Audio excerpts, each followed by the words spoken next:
Master Tainari! What is that?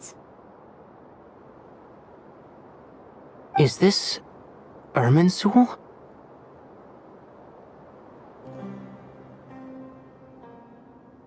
How did this happen? What's going on inside? Luckily, we managed to evacuate everyone. What in the world was that? That was terrifying!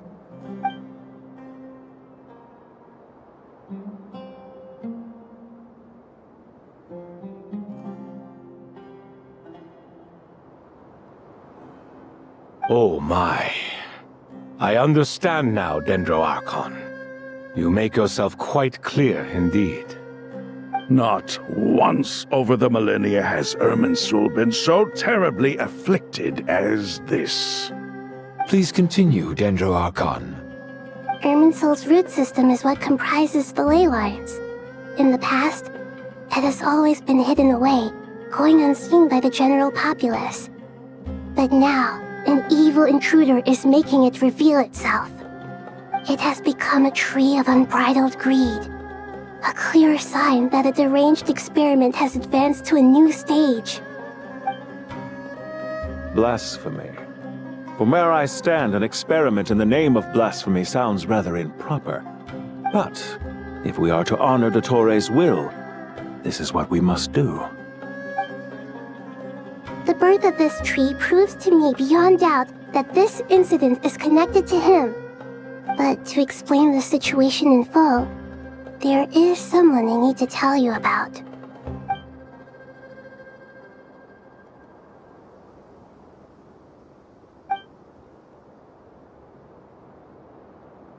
Zandik. So it was him. I saw him in the desert once. A man of supreme arrogance. So this is where it has taken him. But didn't Dottore die and not cry? How is he still able to do all this? He must still have loyal followers amongst the VII. Even so, I'm still unclear as to how he has been able to wield such a profound influence over Irminsul. I can confirm that VII forces have arrived in Sumeru City. Furthermore, Irminsul seems to be undergoing some kind of mutation. Evil branches are beginning to grow. Things that do not belong to this world are slowly but surely materializing. Sorry, I couldn't think of any other word to describe it. They don't seem to be fully formed physical entities yet, after all, but they are gradually becoming real. A baleful tree, climbing up into the heavens. Speaking of Dottore, I have some information on that front as well.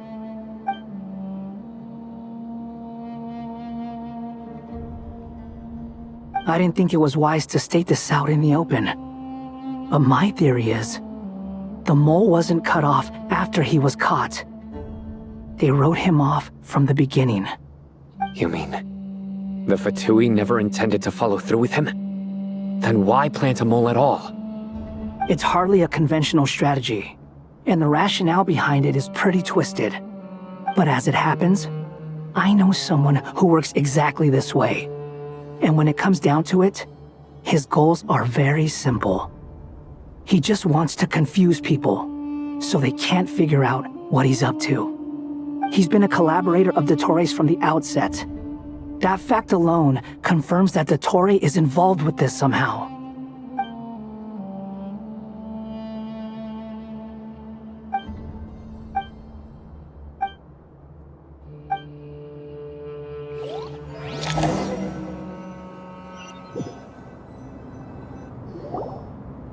There is still much to be done. Everyone, please remember our core strategy. As per the discussions, the following groups must act immediately. Mr. Al-Haytham and Mr. Kave, the next phase of the Aru renovation project must begin right away. Godspeed to you both. We'll give it everything we've got. The plan looks feasible, but the implementation will require certain resources. General Mahamatra Sino and his team will help to procure the materials required for modifying the terminal. No problem. I've already spoken with Sethos and Hat Guy, and they've agreed to assist me. This kind of thing is best left to the fleet-footed, right? Hat guy? If it's efficiency you're after, we're the right people for the job. Following up on the elemental energy amplifier we discussed, Ms. Dory, I assume you're the one most familiar with the status of this project. Aside from the Dendro Archon, of course. Yep, that's right. Leave it to Lord Sangama Bay. Got it. Well, I'd like Madame Farazan, Kale, and Nicole to support Dory on the technical side. You can count on us. Will do. Rest assured, I'll take good care of Kale. Dia, Candace, and Nefer, you'll be in charge of negotiating between the various parties.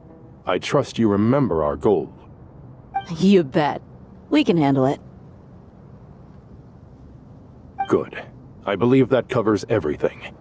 Tainari will provide ad hoc support as needed, if that's okay. Poor Tainari. Must be tough being Nephis' student. Getting bossed around all day, every day. Hey, don't try and drive a wedge between us, you old rascal.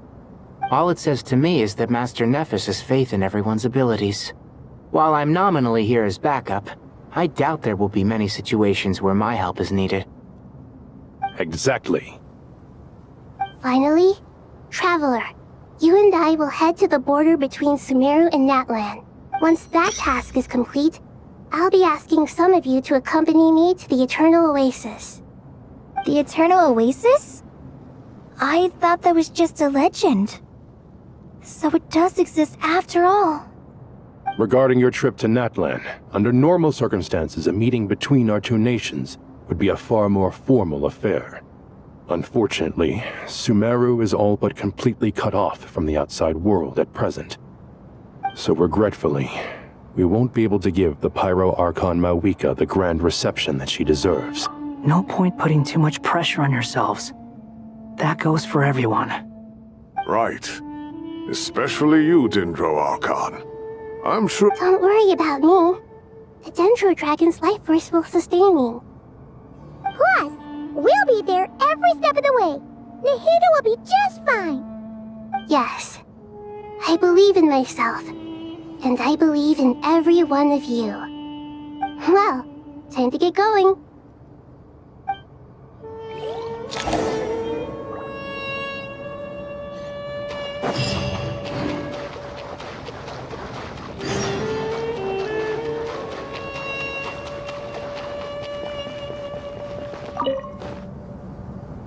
To what extent we can implement the final plan depends on how successfully the Akasha can be modified and configured. And to make sure the configuration works, Aru will also need some further optimization. Yeah, no surprises there. Once we roll this out, any Sumeru citizens who already have Akasha terminals can simply continue to use their existing devices. This still leaves us with a significant equipment shortage, though. Many groups of people were never issued Akasha terminals, including mercenaries, the desert folk, and many others. We'll need a supply of rare materials for the renovation of Aru and the production of new terminals. Right now, the best place to source these locally is from the primal constructs within King Deshret's mausoleum. Time is not on our side here. It's gonna be a race against the clock. The Aru merge and renovation project will have to be carried out by you two. Everything's riding on this, so failure is not an option. Best of luck to you both. As discussed, General Mahamatra Sino and Mr. Hat Guy will source the required materials. Mr. Sethos is quite familiar with the layout of King Deshret's mausoleum. With him accompanying them, things should go quite smoothly. I have every confidence. In the meantime, we may as well take a breather.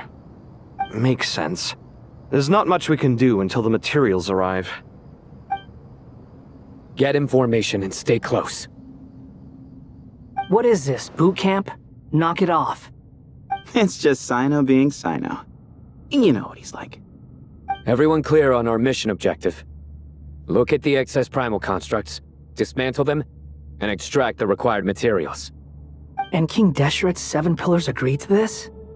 If they're just sitting there doing nothing, we might as well put them to use. Thoth's words, not mine.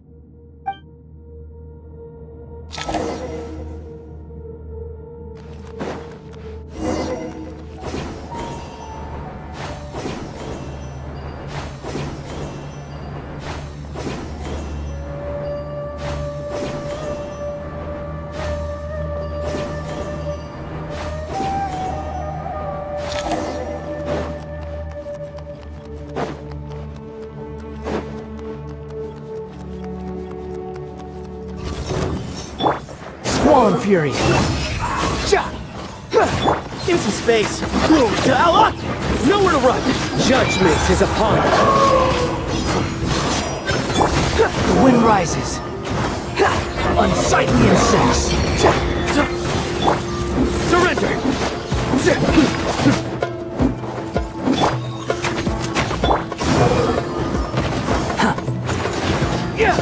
Where you heading?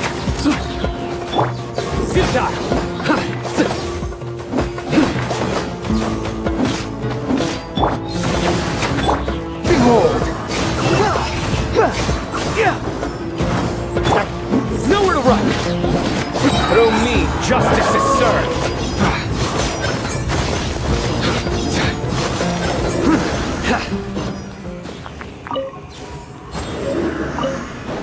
You stand condemned! Guilty! You stand condemned!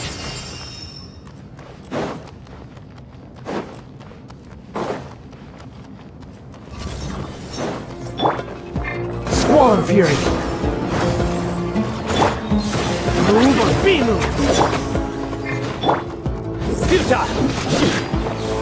Behold! Bow your head!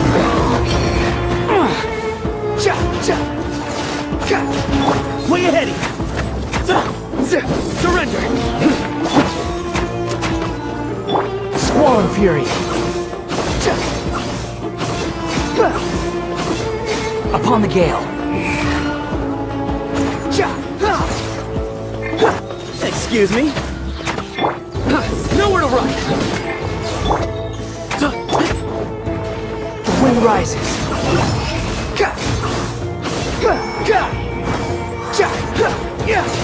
Into space!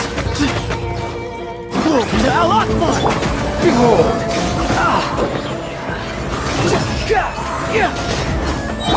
Where you heading? Judgment is upon us!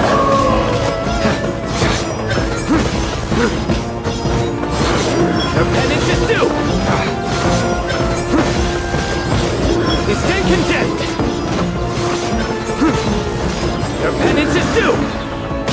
These devices should still be usable even though they're broken down. Let's take them back for the others to review.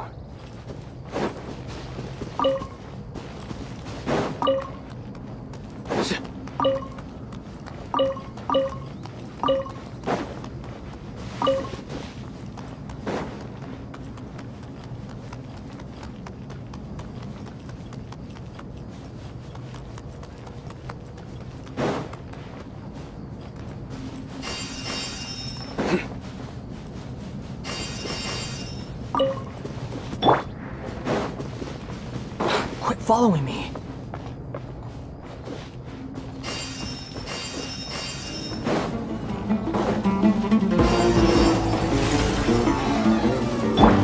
Into space! Sage's wisdom! Squall Fury! Cry loud!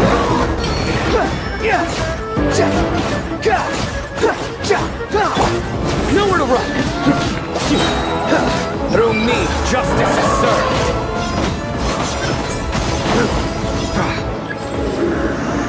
You stand condemned! Guilty!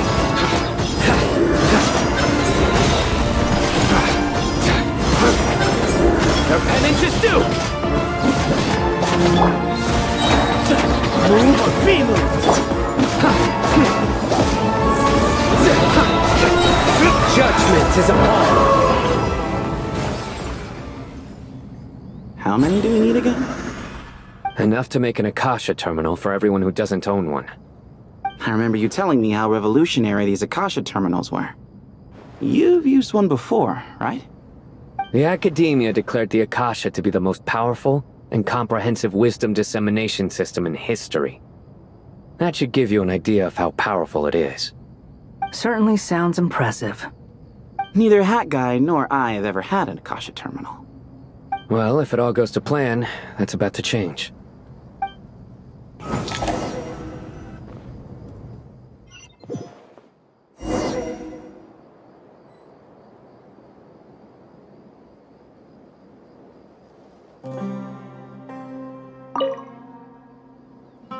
Oh, goody! Thank you so much for handling the delivery. What a long way it was.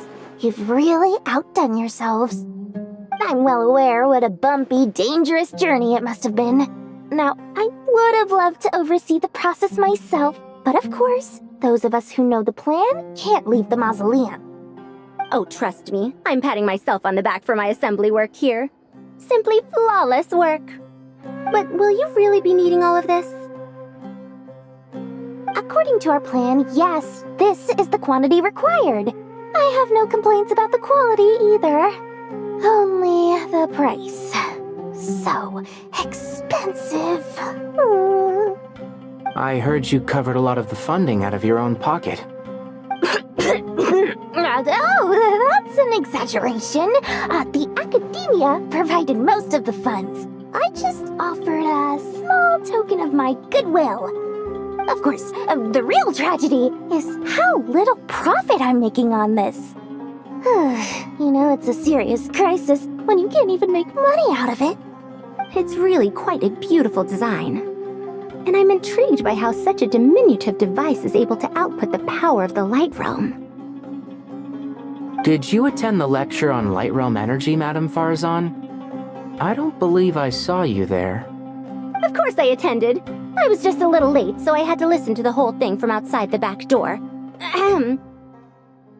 Anyway, I have a perfectly good understanding of Light Realm, elemental and abyssal energy, as well as the relationship between the three. Good to know. Master told me in private that the conversion process between Light Realm energy and elemental energy involves highly classified knowledge that shouldn't be disseminated too widely. But even so, the scholars still shared said information. Well, you can't enforce a rule that everyone breaks. Is that the idea? At first, the Dendro Archon was reluctant to explain it in great depth for safety reasons. Later, she came to terms with it, and simply informed my master that we would all have to face the question of survival together. To protect someone from such dangers means keeping them in the dark, but for someone to know and embody the wisdom within, they must understand its very essence. It's an information hazard. We're exposed to danger just by knowing the facts, and just like bait, it lures us in by offering us the solution to our problems. But if you're not careful, you'll end up pursuing it down a dark path. A tricky problem. But today, this big problem has been broken down into many smaller, more trivial ones. What do you mean? I get it. For instance, you and I share secret knowledge, while she and I take on the risks of life, death, and fate. Something like that? Hey, what? That is not what I call a trivial problem. Well, as they often say in Vahumana, an event that is monumental to the individual is negligible in the grand scheme of history. Generally, the fate of the individual is an insignificant affair. Being from Amorta, where the subject of our research tends to be a lot more personal, I have to disagree. It's hard to dismiss the individual as insignificant. In other words, the big problem of survival has been broken down into many small, interconnected factors, and each one of us represents one of those factors. When the same secret is shared with a group of people, the same fate binds them together. Most people would find this unimaginable, but to us scholars, this is the path that has always beckoned to us. Sharing knowledge is a good way to fight against fate. I will always believe in that. Alright, I think that's everything. Thanks a lot. But don't go anywhere just yet. I'll still be needing you to calibrate the equipment.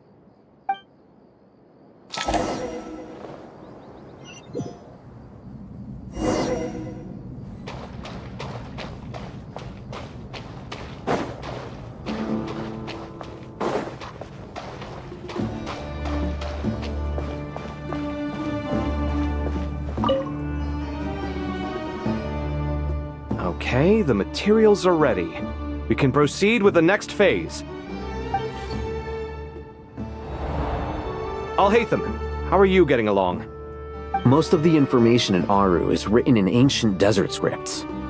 Some of this is written in a tribal language, while other parts seem to be a variant of an oasis script, based on the glyph forms. Oh. Not lost to history, I hope. Some are. All we can do is infer the meaning based on the rules of related languages. Although, this section actually fills in some of the missing historical record. I'm transcribing it so we can bring it back to the academia. After Aru started up, 2 more lines of text appeared here. Can you read them? Humans may not read what is written by the gods, except by not reading. Victory should not be easy to attain, for it symbolizes divine wisdom. Knowledge must not waver, for it has external borders. Is this a clue to solving a puzzle? Or is it being symbolic? You can't read it unless you don't read it. Victory is wisdom. Knowledge is confined by borders. Wait, I think I've got it. It's a metaphor, isn't it? It's talking about... a chessboard.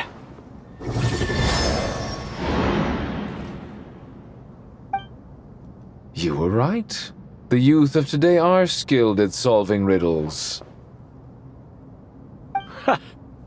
Have the secrets buried in the desert not been unearthed over the years all the same?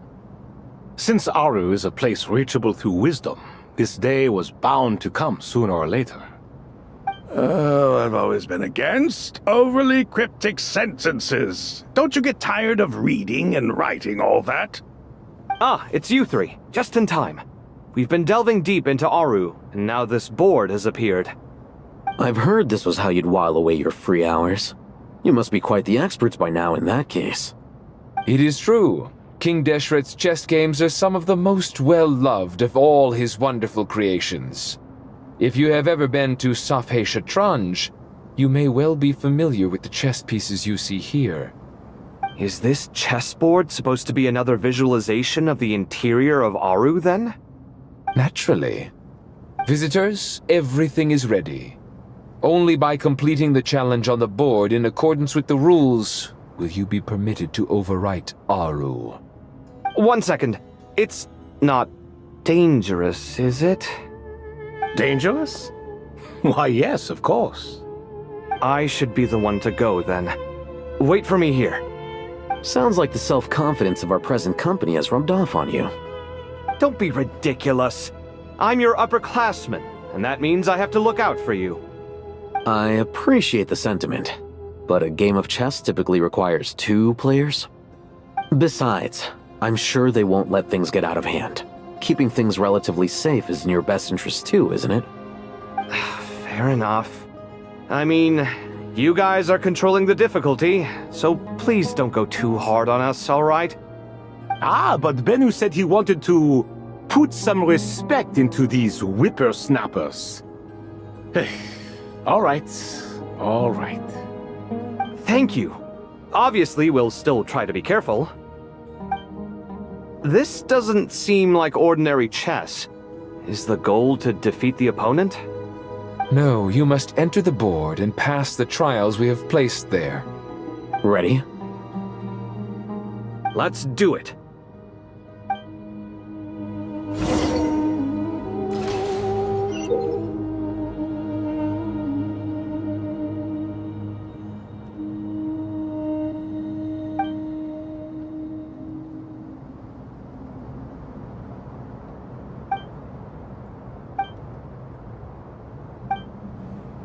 The first trial is posed by me. I don't think this is gonna stop us. Ah, but the key to this game lies in working together. Otherwise, you will be deemed to have broken the rules. Looks like it's up to me. Marak, can you open it? King Deshret's favorite primal construct. Living on in suitcase form, of all things. Amusing. Ho! Excellent work.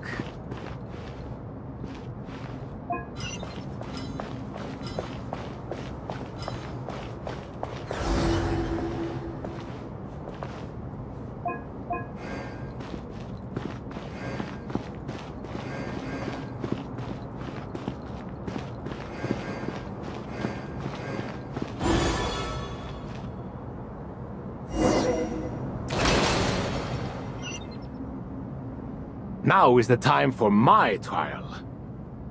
Now, don't be nervous. I'll make it nice and easy for you. Really?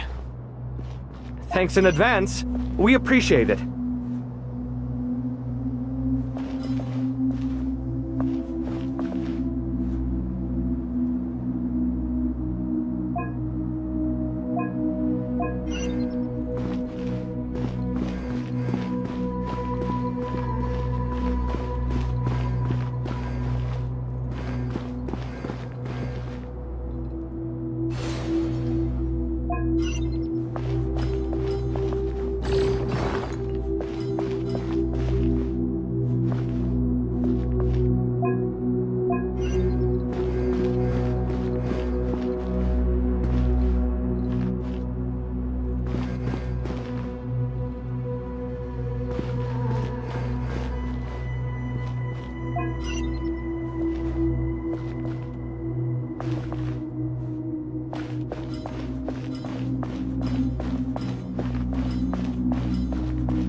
Strange time to catch up on sleep. I'm not sleeping, I'm thinking! It's not that simple, you know.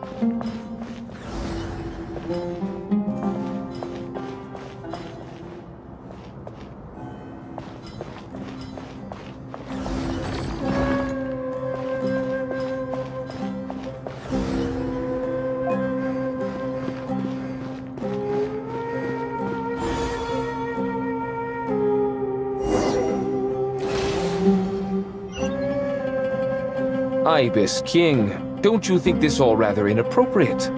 You may as well be handing them victory on a silver platter. Do not expect me to follow your lead. Ha! Suit yourself.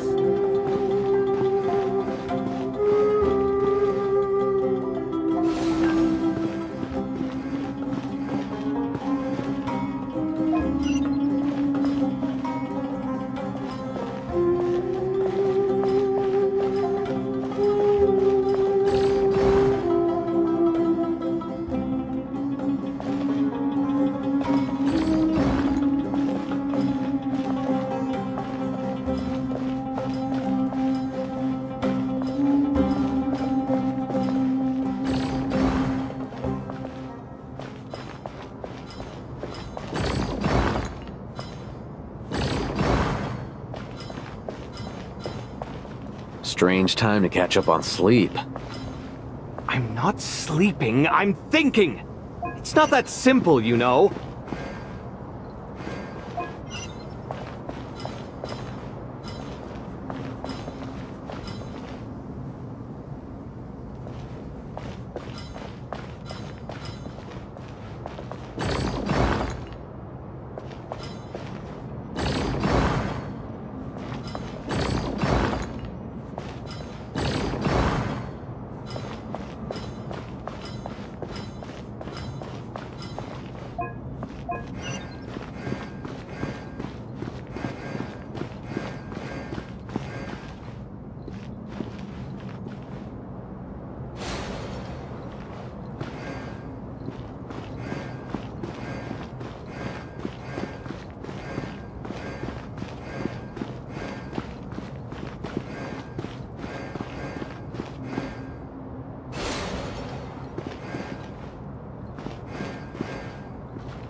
Alhaitham, what are you thinking? If you don't want to wait, you're free to leave. I never wanted to wait in the first place! Chessboard gave me no choice. If you say so.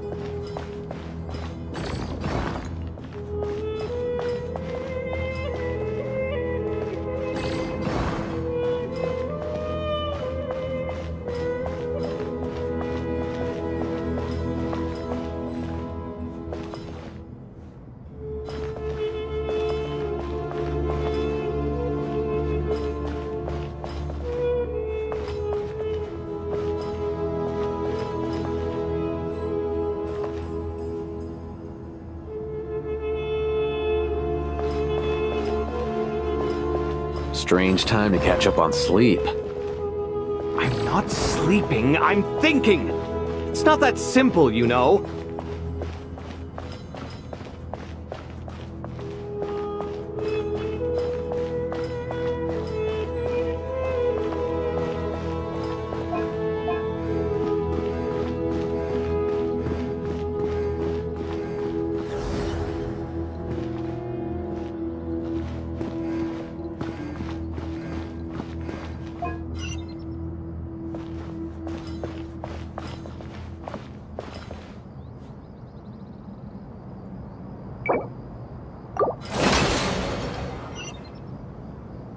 Ibis King, don't you think this all rather inappropriate? You may as well be handing them victory on a silver platter. Do not expect me to follow your lead. Ha! Suit yourself!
Strange time to catch up on sleep.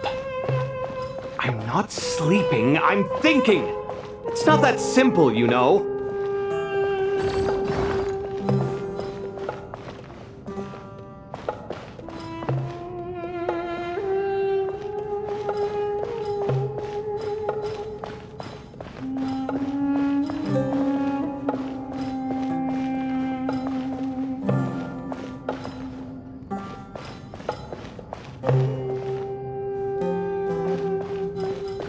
Strange time to catch up on sleep. I'm not sleeping, I'm thinking! It's not that simple, you know.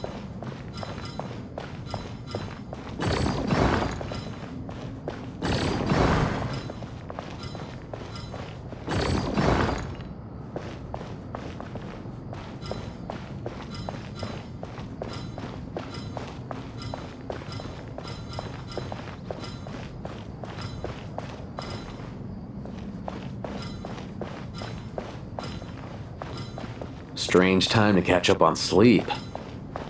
I'm not sleeping, I'm thinking! It's not that simple, you know.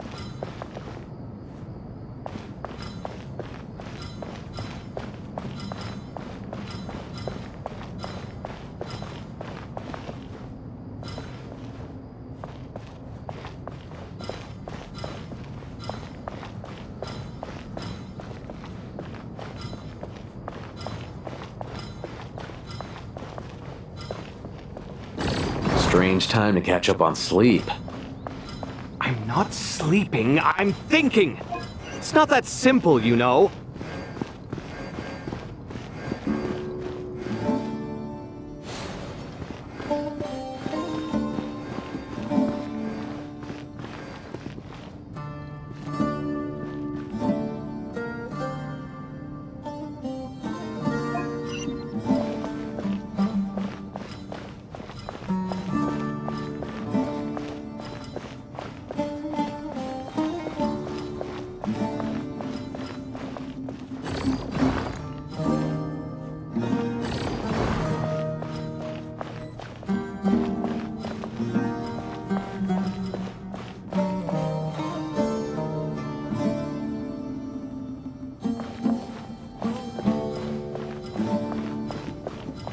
Strange time to catch up on sleep.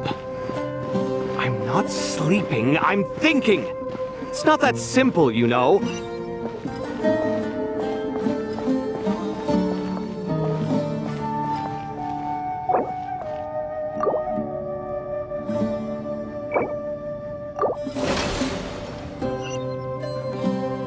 Ibis King, don't you think this all rather inappropriate?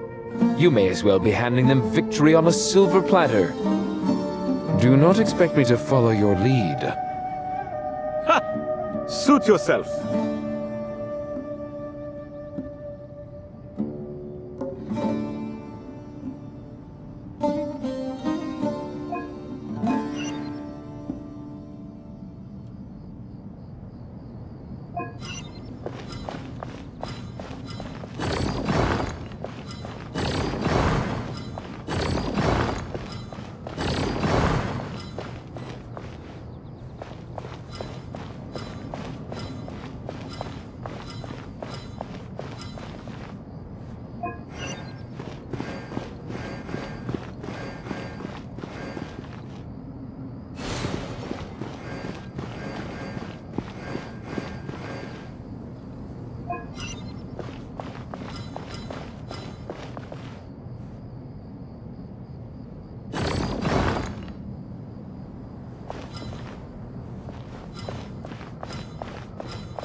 Done.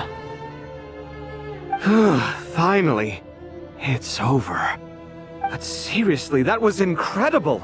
Standing on the chessboard felt completely different from standing on solid ground. And also... Oh, sorry. I'll save my thoughts for later. Thanks to the three of you for helping us out with this. Is it just me, or were you giving us quite a lot of guidance along the way? We made but a humble contribution. You lived up to our expectations. Bravo! Our aid was not given for naught.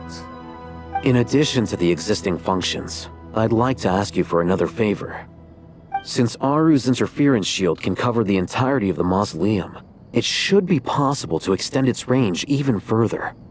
Perhaps you can find a way. So, building upon the existing functions to... I'm with you! Imagine for a moment. What would the ideal outcome look like if this function were compatible with the devices? I agree. This is the best solution possible. Please, everyone, we beg you to help us. Me, oh my! Well, since you ask so very nicely, I suppose... Goti? Croco? What do you say? Naturally.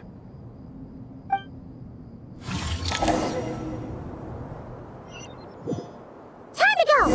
Let's go find Ahita!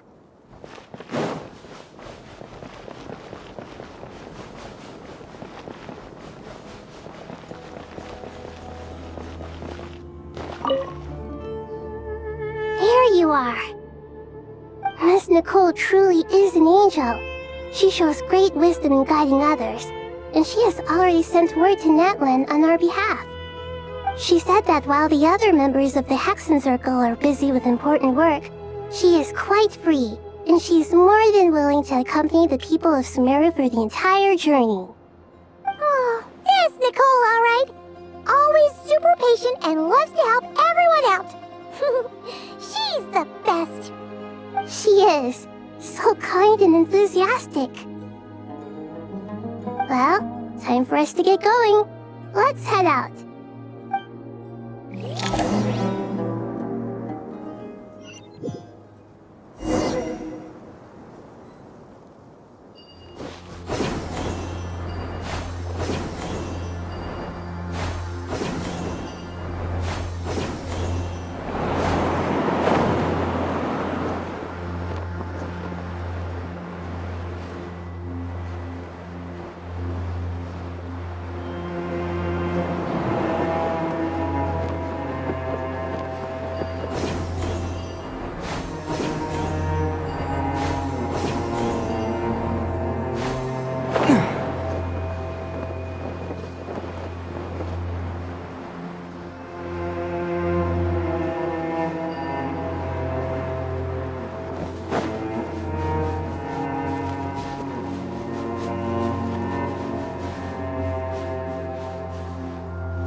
This should be one of the closest places to Natlan in all of Sumeru.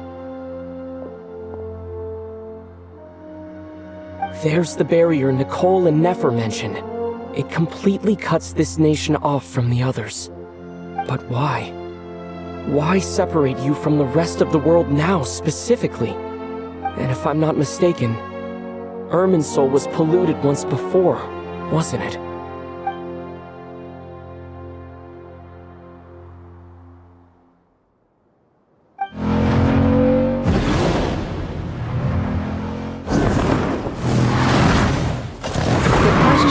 I'm wondering the same thing myself. That voice. Mawika!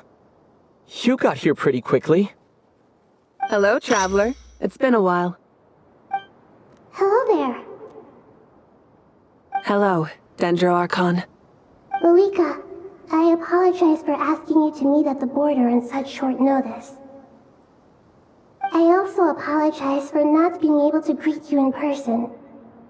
The form in which you see me now is one carried by the traveler. The real me is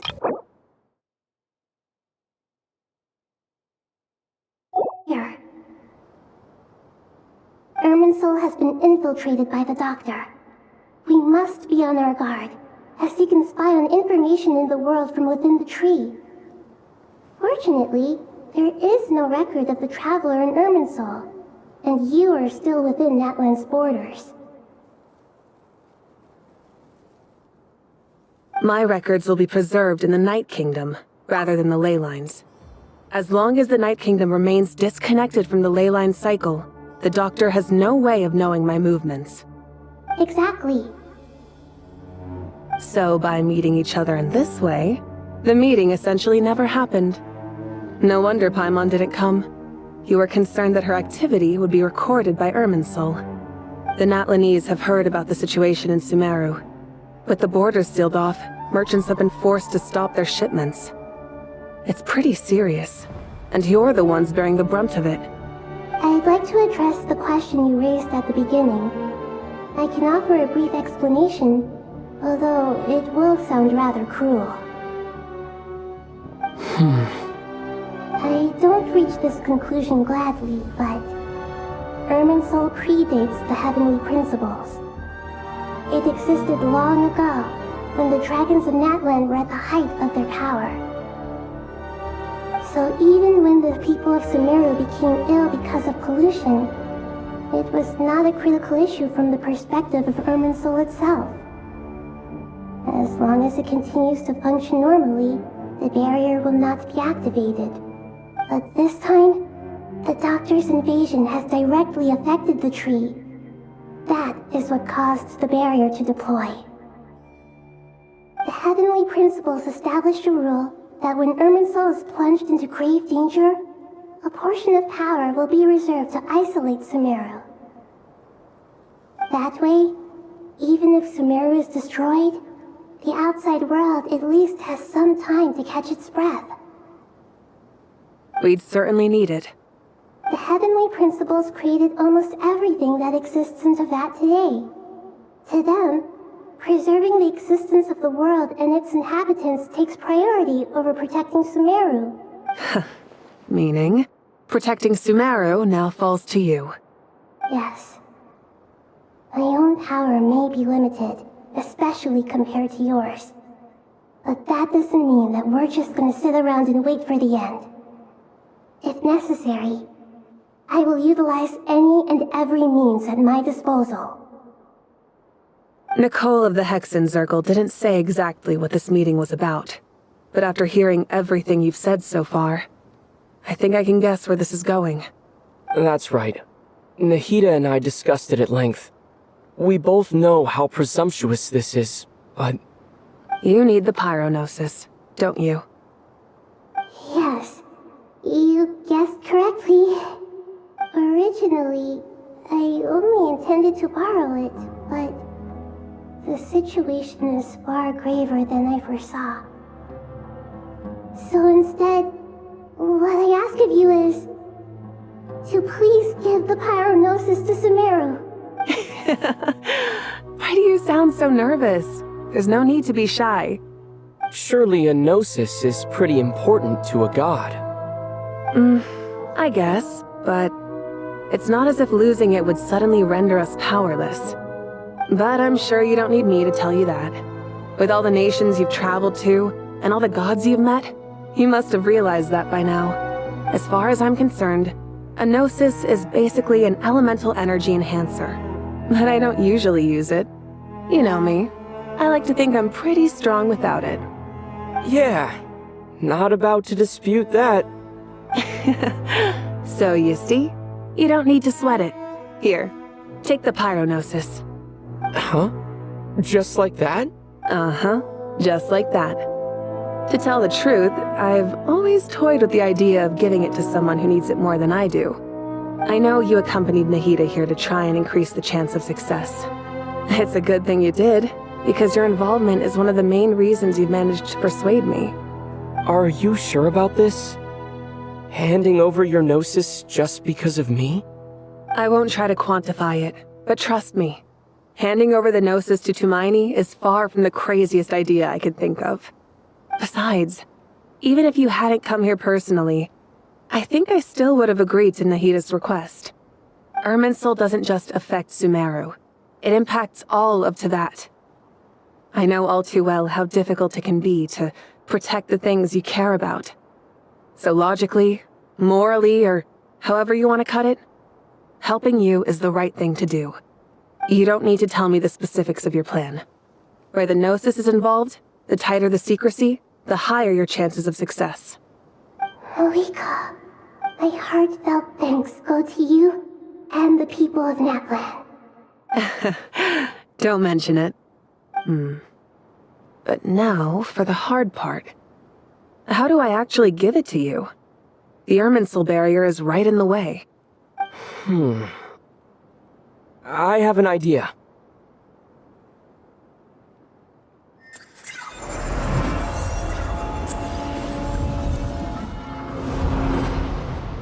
Just as I thought. Incredible. What did you do? Just made a lucky guess. This seems to happen quite a lot. Things that apply to everyone else don't seem to apply to me. I figured the same might be true here. Irminsul usually produces effects based on the records it holds. Since the Traveler is a descender, Irminsul contains no records of him, and thus has no way to impede him. Is that right? You really are full of surprises. Catch. Whoa! Thank you, Mawika. Thank you for trusting us with something so important. All right. No need to get so formal. It's not like we're strangers. Besides, there's still one problem. You might be able to pass through the barrier, but I don't know about the Gnosis. Any other surprises for us, Traveler? Let me try something. I have the Pyrognosis in my hand. It feels strangely ordinary.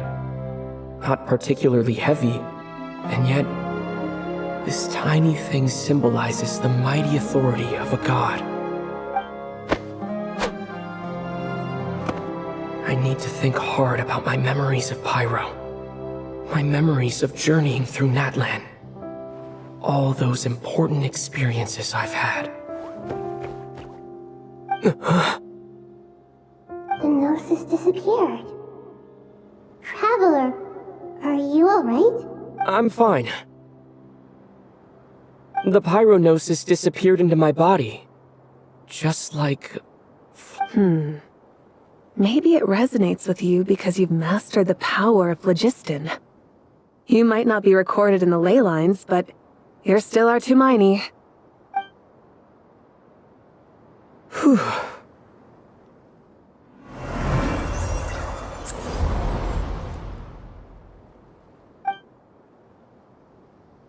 Please allow me to express my gratitude once again, Marika. Pleasure.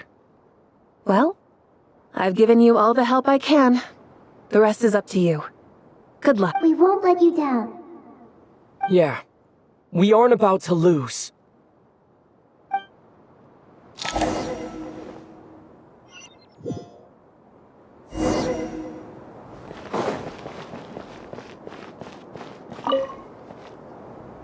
Traveler, Paimon, how are you feeling? Paimon's a teensy bit nervous, but only a teeny tiny bit. Seems like she's gotten way braver over the last few years, huh? Of course. After all the adventures you've had with the Traveler, I'm sure you've gained a lot of experience and grown as a person. I'm doing alright. What about you, Nahida? How are you holding up? With the negative effects of Irminsul, I'm a bit like a piece of fruit that's been burrowed into by hungry insects and left to rot. I'd be lying if I said it was nothing. But please don't worry. We all know what we're getting into, and we've prepared as well as we can. I believe in everyone. I believe in you. And I believe in myself. Stoking the fire inside oneself is certainly one way to live, but knowing when to rely on one's companions is also a form of great wisdom. I've been quietly learning little things from everyone, like plucking tufts of fur from a sumpter beast. Me too. With the constant traveling, I'm always learning and growing. That's the journey of life. I think there's someone else here who would share that sentiment. Don't worry about what I think. I was just passing by and happened to overhear your conversation. What are you talking about, Hat Guy? This is the top floor. No one passes by the top floor. Says who? You can fly just like I can. I would have thought it makes sense to you of all people. I don't know why, but I feel a little more relaxed now. It shows that you feel comfortable laying down your burdens in our presence. It means that Sumeru is a place you can trust, where you know we have your back. And we feel exactly the same way around you. That's what it means to be friends.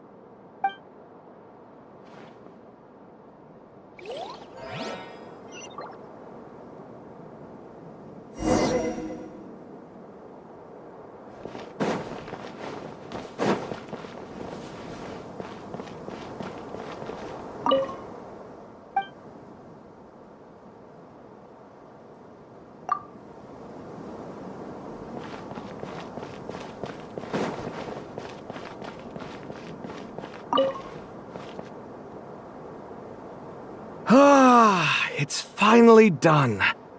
Ugh, but I have a nagging feeling that there's something I've forgotten. Oh, there you are. Everything wrapped up on your end?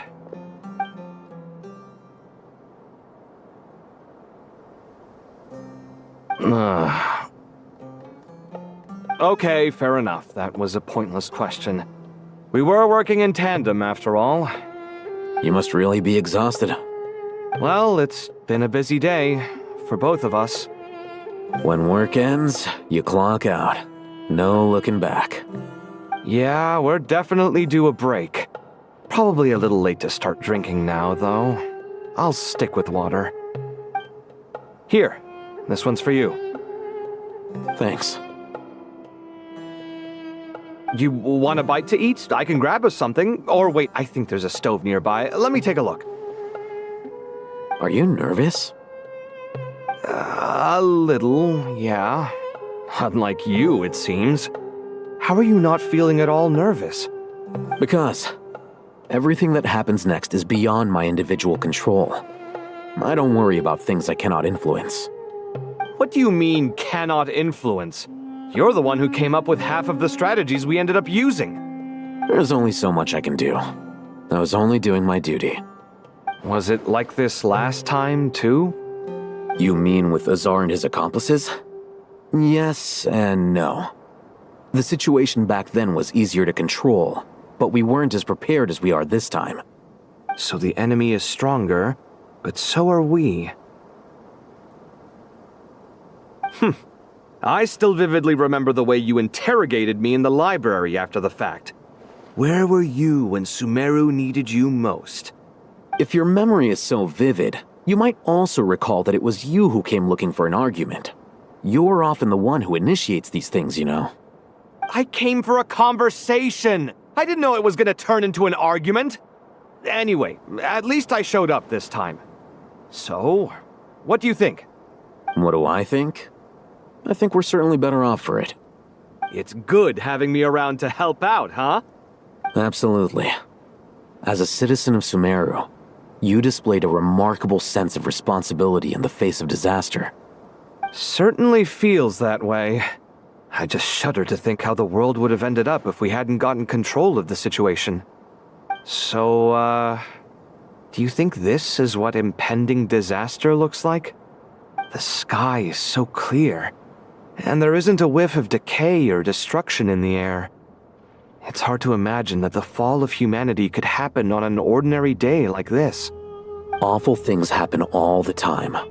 Sometimes people can stop them, and sometimes they can't. What you and I have done is increase our chances of stopping this one. Lofty ideals may provide no defense at all against nihilism, but perhaps little decisions can. Oh, nothing. It's nothing. I hope everything works out tomorrow. It will. As long as we stick to the plan, our chances of success are good. It's really strange. You're my junior, yet you always seem to act more like an upperclassman than I do. I think it's mostly a matter of temperament. right into that one, didn't I?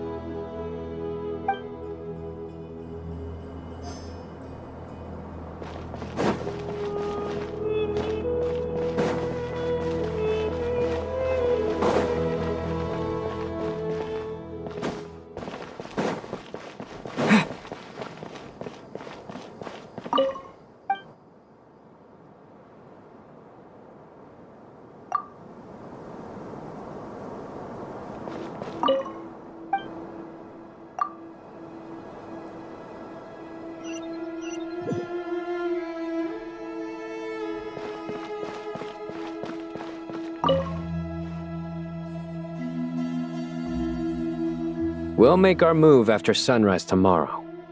Good. Is everything ready? As much as possible. That'll be enough. Don't let the pressure get to you. We'll take things one step at a time. That's how we've always done it. Master Tainari! Mr. Saito! So this is where you were. I brought some juice and some water. Would you like some? I know how easily you get dehydrated in the desert, so you should definitely have some water. In which case, I'll have the juice. I gotta ask, though. Who's on juice-making duty at a time like this? Madame Farazan said she was feeling a little nervous, so I told her about the automatic juicer my friend invented. She took it right off me and started making carton after carton of juice. A juicer? Did Sucro send that to you? Yeah, I hadn't had the chance to try it out before this incident occurred, but I couldn't bear to leave it behind in Gandharvaville. The juice is very sweet. I think so too. Kale, how are you feeling? Physically, I'm okay, but it just still feels strange to me. Why would a great power like this come to someone like me? I know the feeling well. That same question ran through my mind every day as a kid. At least now, you have someone who can relate to you.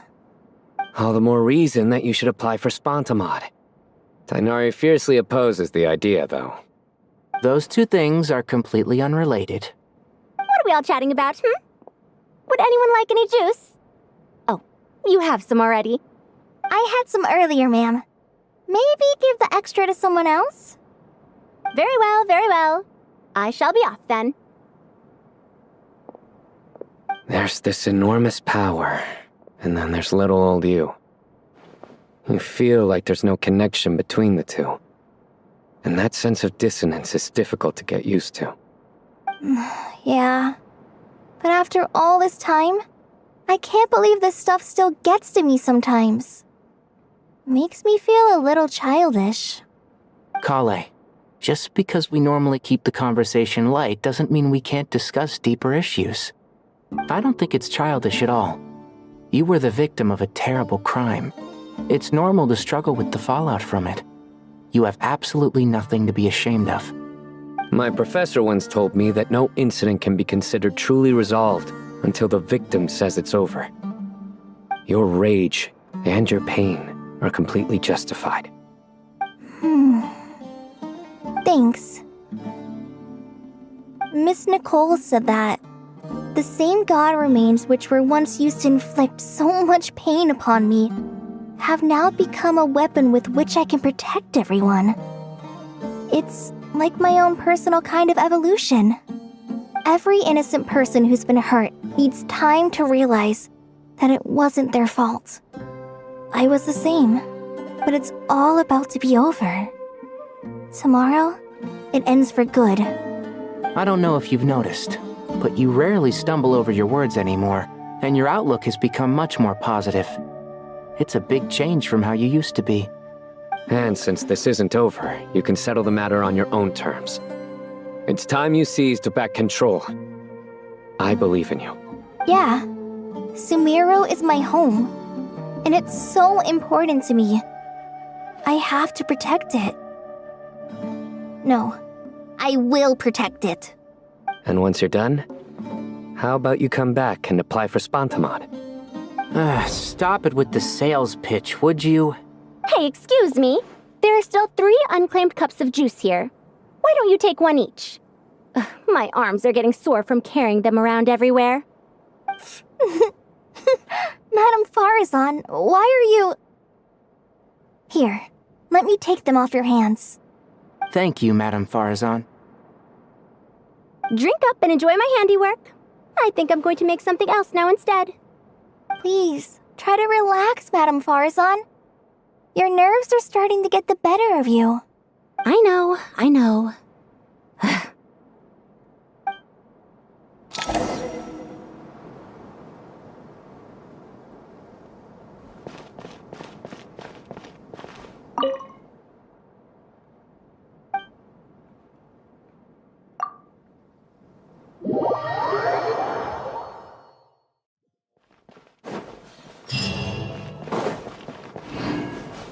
Time to go! Let's meet the others at the mausoleum of King Deshret.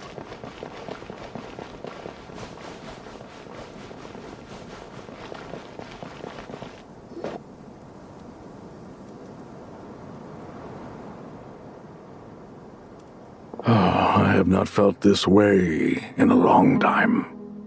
Standing up high, gazing out at the rolling dunes. One cannot know what freedom truly means without first losing it. The golden slumber truly lives up to its name as a dreamland. Though desert sands exist there too, no mirage, no matter how glorious, can compare to true beauty. Dendro Archon, what is on your mind? I was wondering whose counsel I should seek on the questions in my heart. What kind of questions? So many. More than can be put into words. As I once said to a friend, we look, we see, and we comprehend. But the question still troubles us. What are the many disasters that this world faces, but the sum of all irresolvable questions? The biggest question you should be asking is how to seize victory. Yes. Although, I would express it differently. I must not fail. And so the question I am most curious about now is whether the path to victory will be an arduous one. What we declare to be a young sapling, we may, in fact, find to be a towering tree, if we would only cast aside our ignorance and look beyond the veil of time to see her true form. Nahida! We're here! Just in time. The preparations are almost complete. Ready when you are. We're here too. Miss Nicole! Miss Nicole! You run so fast! I thought I'd get a lot of exercise as a forest ranger, but I can barely keep up with you. Sorry, I got a little carried away. Lesser Lord Kusanali, the equipment is ready, and the modifications to Aru are all complete. As discussed during our meeting, Accessing Irminsul via the Akasha is no longer feasible at this stage. There are other options, it's just... they're a little more extreme, and more technologically demanding to implement. Maybe you should take it from here. The architecture and functionality of the Akasha terminals overlap considerably with Aru. There is reasonable evidence to suggest that one was developed based on the other, or that they both utilize technology of the same origin. As long as the transplant and merge operation succeeds, Aru should theoretically work on a scale greater than the Akasha and approximately equal to Irminsul. It will become the largest active computing device in all of Teyvat. A system this powerful is capable of a lot of different things. In the past, the Akasha was primarily used for one-way information transmission, but I suspect it could also serve as a central bridging hub. In the pursuit of greater knowledge, some scholars have attempted to connect their consciousness to Irminsul through the use of terminals, incense, and meditation. Correct. In academic language, scholars who reach that stage are said to have entered Satyavata life. Hypatia has performed this practice many times in the past, and she was once under my care for a period of time. Right. And this at least proves that there is a zone within Irminsul that can be connected to. That's right. Providing wisdom to the people is one of the very reasons for Irminsul's existence. I think I understand where you're going. Please, continue. In that case, I'll skip to the conclusion then. We need to further modify Aru, merge it with the Akasha, manufacture terminals, and distribute them to every single person we can reach. Every person? Even the desert folk? Yes, everyone. I've already calculated the amount of raw materials we need. So you mean we're going to get new Akasha terminals? Yes, but this time the people of Sumeru won't be using them to acquire knowledge, just to connect to Irminsul. That's the key. When we evacuated the city, we brought all the important assets from the House of Dana, in case we ended up needing them. Fortunately, this included the Akasha system's main terminal. We've checked all the relevant records, and one thing is certain. Nothing like this has ever been done on this scale before, so... Everyone in Sumeru is part of the plan. Whoever controls the people controls the situation. Since this function of Irminsul was introduced, it has only ever been made available to scholars, who don't constitute a particularly large group of people. But by expanding the scale to include all the people of Sumeru, all the individual connections will stack up to create a significant load on the system. Under normal circumstances, Irminsul would be able to cope with the additional load. But with it already being under strain from other activities, its remaining capacity is limited. Thus, it might be possible to shut it down completely by overloading it.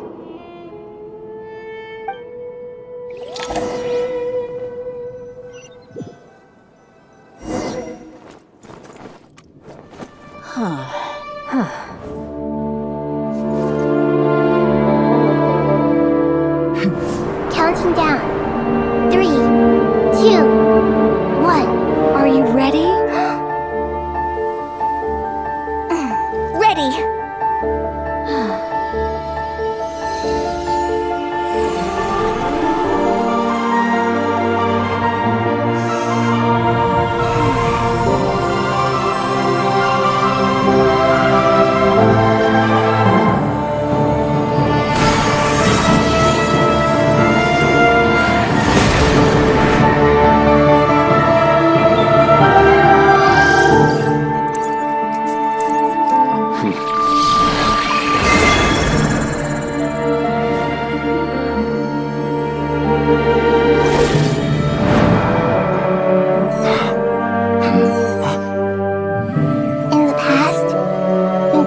sought knowledge, they turned to the Tree of Wisdom.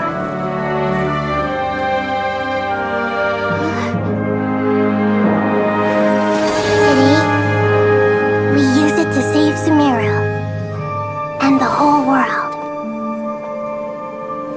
These boughs that nurtured learning must not become tools for destroying the world.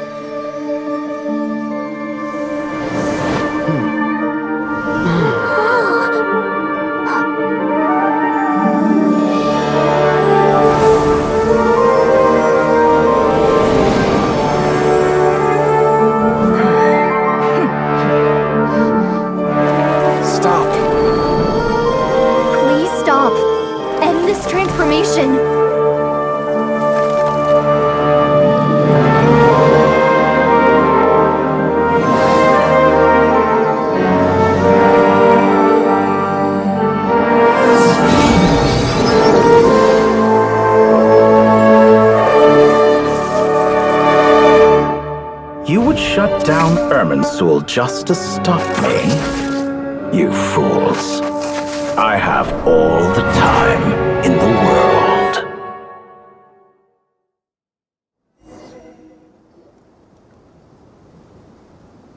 Success! The evil Irminsul tree is still growing! Great!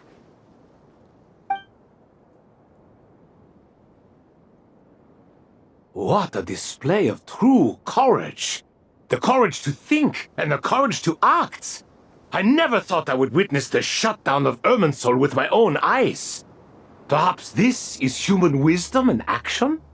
Indeed, only humans could do such a thing. Gods are few and far between. What was once created for spreading knowledge is now used for another purpose. A rather ingenious plan. I am grateful to you three for your help.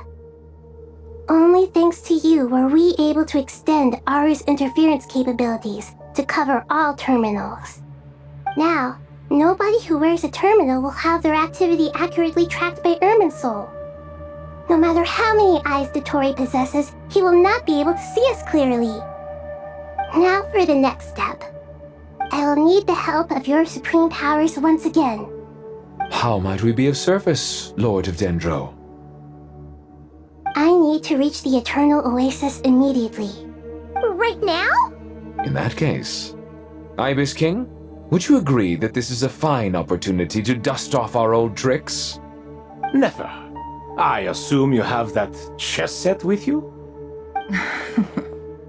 You mean the one you gave to me as a gift? Asking for it back, are you? How could I? You misjudge me.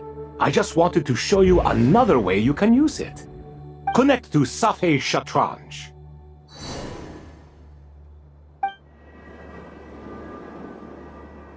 Safei Shatranj? You mean that place in the desert? Thoth's chess set gains its power from the chessboard laid out in the desert by King Deshret and ourselves. All ceremonies conducted using the chess set must be activated via Safei Shatranj. In other words, the chess set is an extension of the chessboard. In the past, moving a chess piece was a sacred and momentous act. Transfer initiated. Entering live combat mode.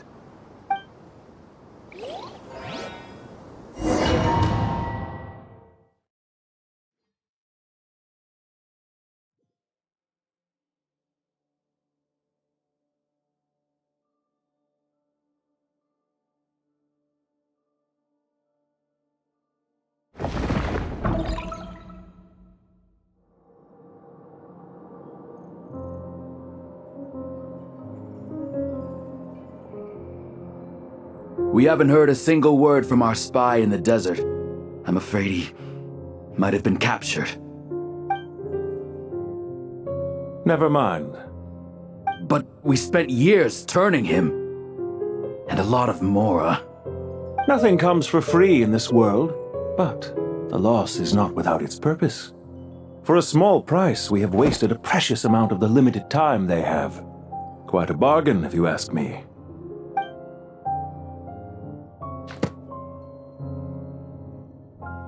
Understood. Weighing profit against loss is a necessary part of life. But to tell the truth, I have been operating at a loss since this all began. Since many centuries ago, in fact.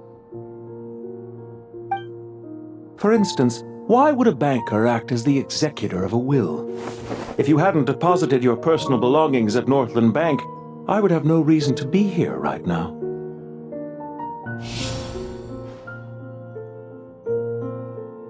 Dottore, I've placed your final data backup into the ley lines as per our contract. I trust we are now square for the safe deposit fees you paid. Is it not a little petty to split hairs like this, given our amicable relationship? I consider sound bookkeeping a matter of principle. Do not forget that you only live to see this day thanks to me. In fact, every day of your life since you met me, you've been living on borrowed time. Why, that's hardly a fair assessment. I will concede that my survival was perhaps at your whim, but I became a harbinger on my own merits. Managing money is not like other professions. Mine is not a role I could have acquired based on your recommendation alone, and certainly not one I could have lasted so long in without genuine ability. The information stored in the ley lines is quite comprehensive.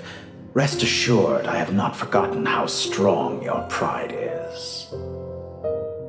Well, I presume you have no sense of fragmentation while talking with me. How could anything possibly go wrong with such strict measures in place? The remainder of your soul was split in two, with one half sent to Nodcry and the other stored in the most secure vault of the Northland Bank. Though I must say your disdain for the other segments is quite amusing. Zandik is you, and you are Zandik. Zandik created the segments, yet you, a segment yourself, reject him.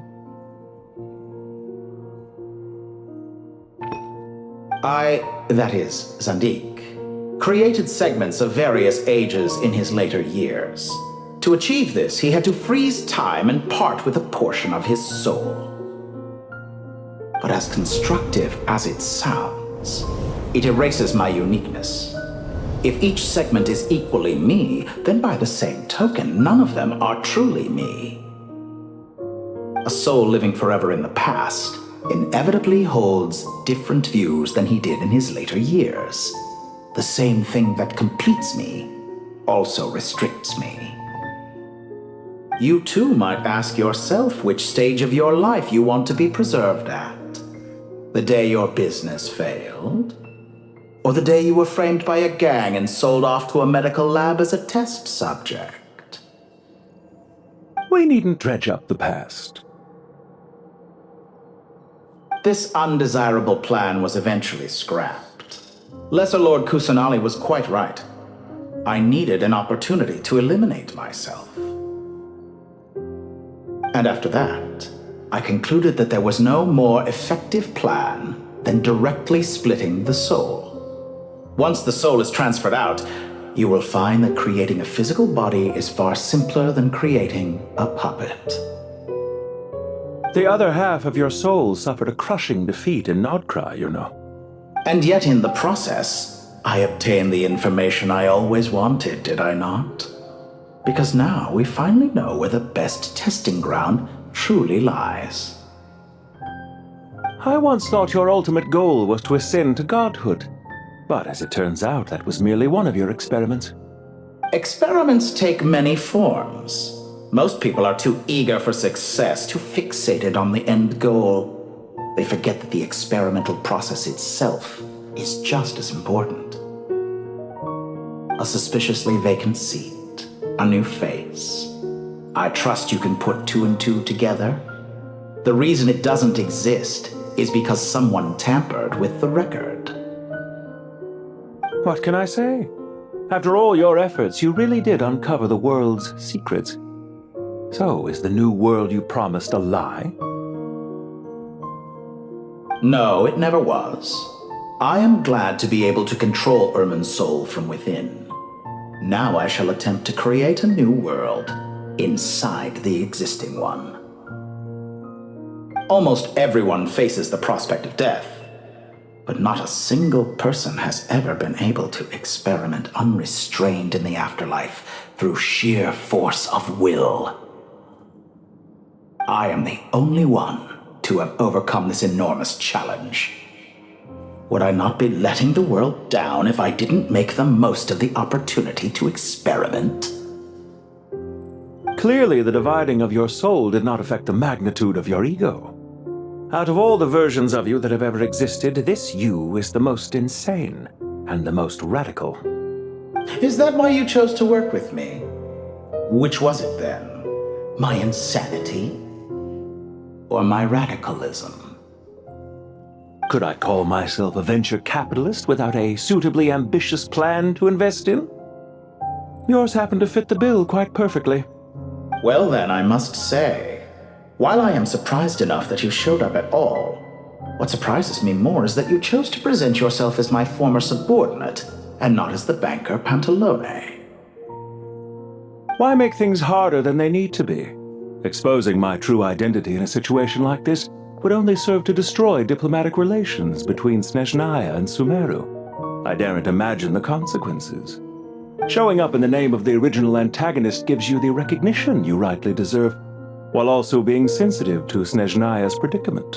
It was an easy win. As for why I'm here, if you're suggesting that your credit is in the negative, I won't argue with that. Many people say that about you.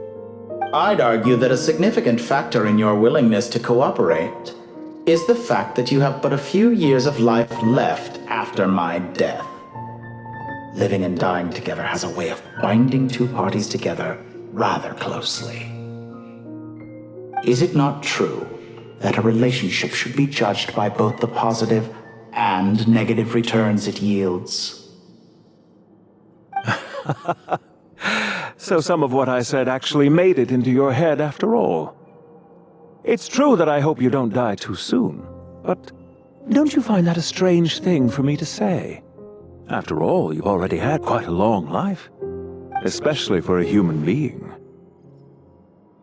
Let's not pretend that you're any more innocent than I am. Are we not the same in this regard? We both despise the existing laws of this world, and neither of us enjoy being under anyone else's control. Is it really so greedy to want the world to operate by a new set of rules? Of course not, my dear friend. And as I've said before, mutual interest is the foundation for the most reliable of relationships. You can attest to that. I just hope there never comes a day when I have to work too hard to prove that. Regrader, sir. People have been spotted approaching Sumeru City. How strange.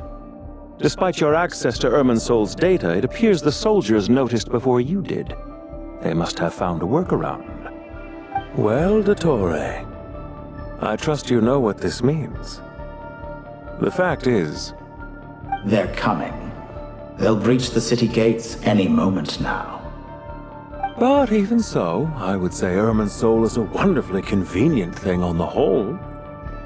If you do manage to create a new world, perhaps you could plant one outside my office, too. I'll consider it. What do you need me to do? Stall them? The experiment will take time. Stall them for as long as possible. Very well. But you're really asking for the moon here. Have you heard this story? There was once a guilty man, kneeling in the center of a church while an angry mob outside waited to bring him to justice. He pleaded with the gods, begging them to grant him one final request, the chance to finish confessing his sins before he was sentenced. Many suns and moons passed, seasons changed, and still his confession continued, as if he intended to speak until the end of time. Are you suggesting I worship you as a god? Or were you hoping that I might confess my sins to you? Certainly not the latter. That would make my life miserable indeed. For someone who despises them so, you never seem to have any objections to me creating or becoming one. At first, I thought you'd be furious. Concerned I would terminate our partnership, were you? Not at all. You had reasons why our partnership must continue. Don't you find people's attitudes toward gods amusing? A god descends from the heavens and people worship it unreservedly, blindly following whatever rules are given to them. And yet, when they see an ordinary person gain godlike levels of power by virtue of their own hard work, they treat him with nothing but suspicion, even if he is a compatriot. Is that supposed to be a compliment? No. I was just thinking. I pity the man who would call you a compatriot. There's no need to be so self-critical. Do you have anything lined up for when this is all over? Hard to say. Field work always takes quite a toll on me, as you know. Once I'm back at... Why are you so eager to ruin your lungs after I went to the trouble of replacing them for you?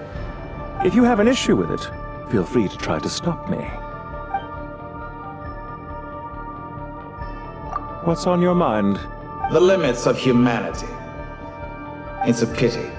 Despite running countless calculations, I find there is simply no way to reduce any further the amount of one's soul required to sustain an individual. It's rare to hear you admit to being unable to achieve something. I beg to differ.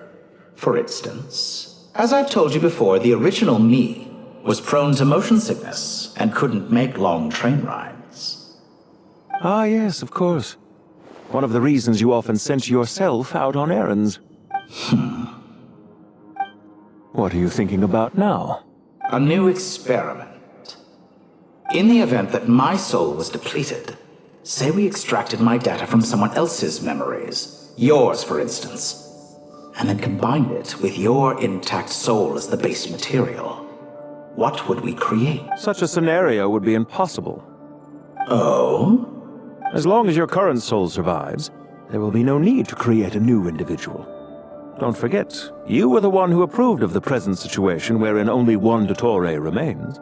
And if you ceased to exist, who would be capable of performing this experiment?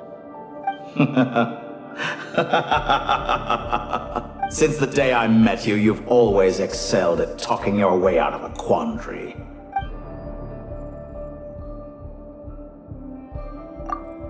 Isn't it a little too early to be saying goodbye? Not that I wish to keep you from your business, of course. Very well. Let's leave the conversation there for now.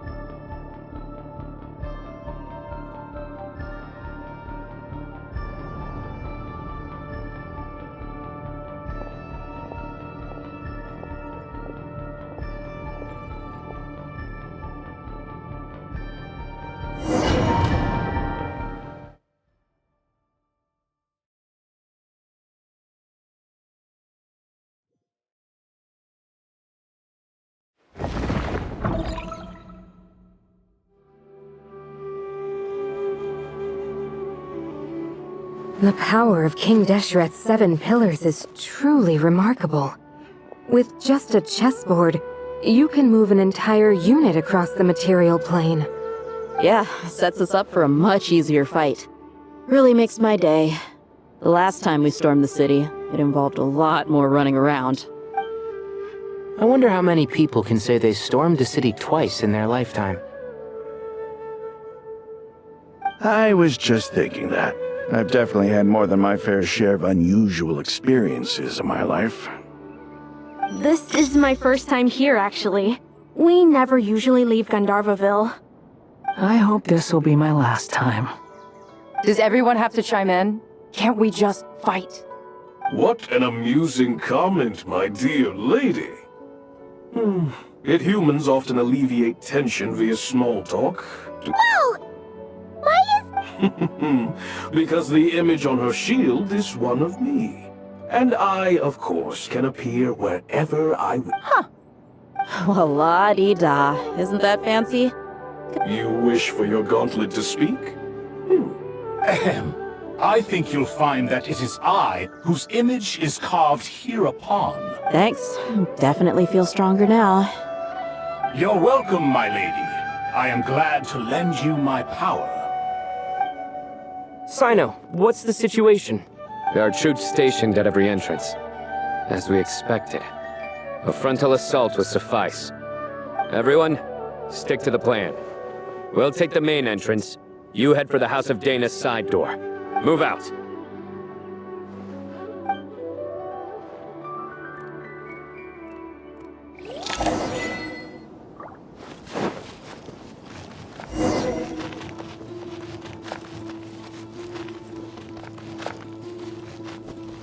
Out of my way! Take this! Watch out! Get lost! Whew. Thank you, Jet. You gotta be more careful. If you're not ready to put your life on the line, you can't be certain of defeating your opponent. She's right. Keep your wits about you, Rana.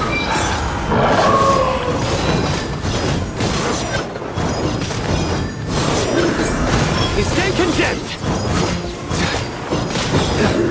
Guilty!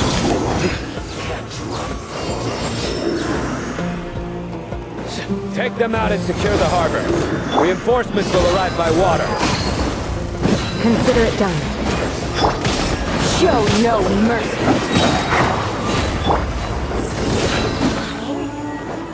Judgment is upon you.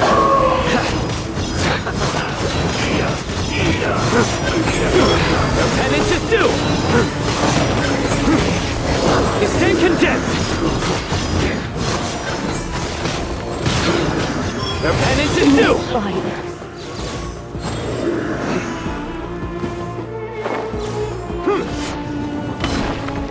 Looks like we're in for some dead meat!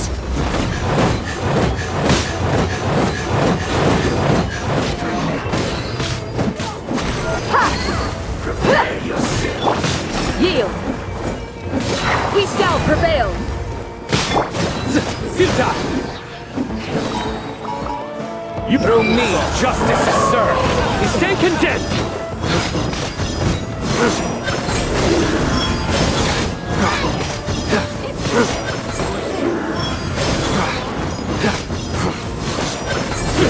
Their penance is due!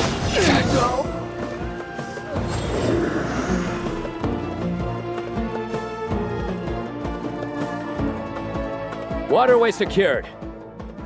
Brothers! Sisters! Perfect. Just in time. Welcome. Once we've linked up, we'll continue the advance.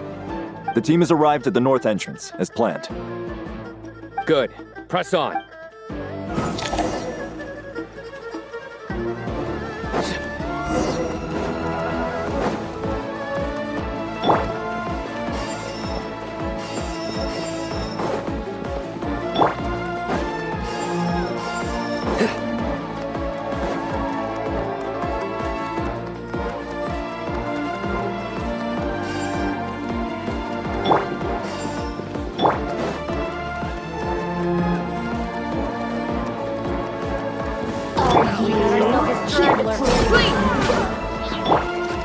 Surrender!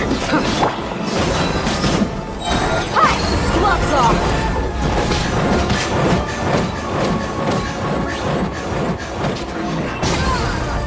Hi! Yield! Nowhere to run! Judgment is upon you! Guilty!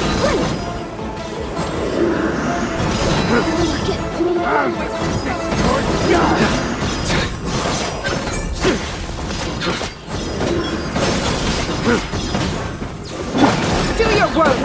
Grant us your blessing! Look alive!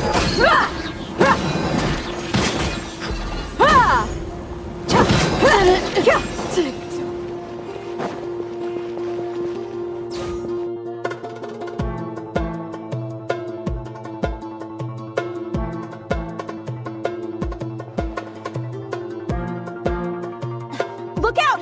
It's an imp! Finally. We need to hurry. Take the middle road now.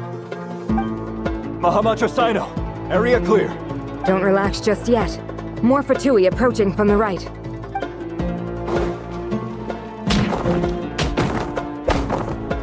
Irminsul cannot track our movements. If necessary, we can split up. Don't worry. We'll wipe them all out. As you can see, our people came raring to go. Good, good. How are things with the Traveler? Can Tainari keep him safe? Don't underestimate Tainari just because he's a forest watcher. He can handle it. All right. You know that's not what I meant.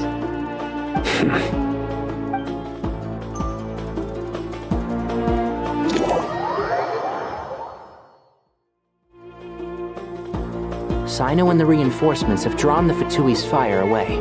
It's our turn. By using a cluster leaf of cultivation, we can pass through certain terrain silently. Good luck with that. We'll just fly up there. Huh? Oh, yeah. I forgot you could fly. Ready? Ready!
by everlasting! Behold!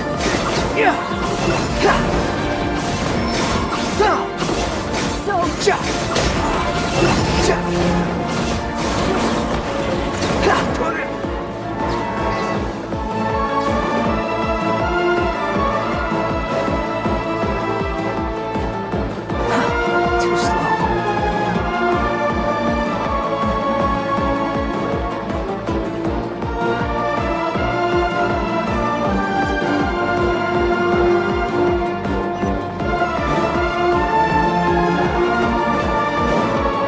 The wind rises.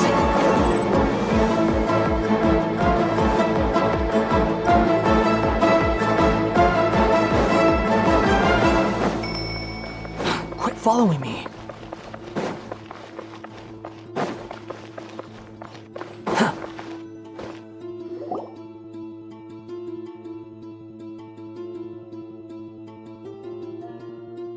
Fatui soldiers up ahead.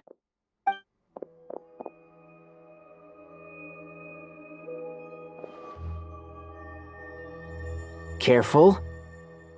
Prepare for battle.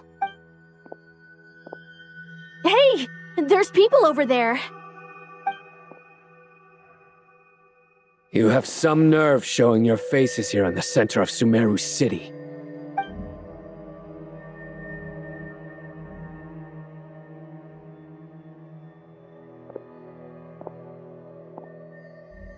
You're right on schedule. Well, this guy sure as heck isn't your average Fatui sergeant. They've stationed quite a few people nearby. It definitely looks like they were waiting for us. But something feels off. Everything about this guy feels too deliberate. I highly doubt he's just a subordinate of Dottore's. And he's no mere sergeant. Whatever his rank. So you've been waiting for us. But it looks like you're geared up for a conversation, rather than a battle. Very clever, General Mahamatra Sino. I know you're the one in charge of this siege, and I look forward to making a deal with you. A siege? Sumeru City belongs to us! Historically, yes. But things can always change. We have quite a sizable force with us, you know. For instance... There's a Fatui ambush at the north gate. Can you handle him? We can for now. Yes, I'm quite sure both sides can hold their ground for the time being. The battle has not yet reached its climax. But what happens next? Do you enjoy watching bloodshed? Surely some of those here are people you count as friends. Once a war begins, some people must die. I doubt you wish that fate upon anyone you know. Wait a second. It's a trick. He's not even there. Silence! He disappeared. What was that? A ghost? Curses. He was never there to begin with. That was just a shadow projected there to lure us in. Enough talk! Attack! I apologize for being unable to accompany you at this crucial moment, but I am compelled to leave for reasons beyond my control. Please excuse me. Sumeru's General Mahamatra is quite ruthless. It's a good thing I wasn't there in person. Your illusion held them up for a time just fine. But now that they have seen through it, they will realize you were just a decoy. Decoy or not, what matters now is that they will be heading your way imminently. Not imminently. They are already here.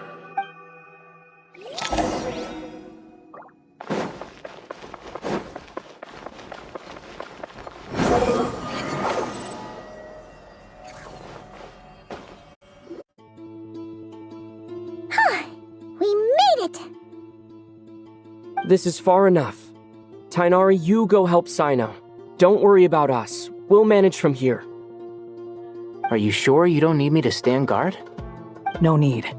Once the connection is established, we'll disappear from the sanctuary of Surasthana. Go help the others. All right. Goodbye for now, then. Please tread carefully.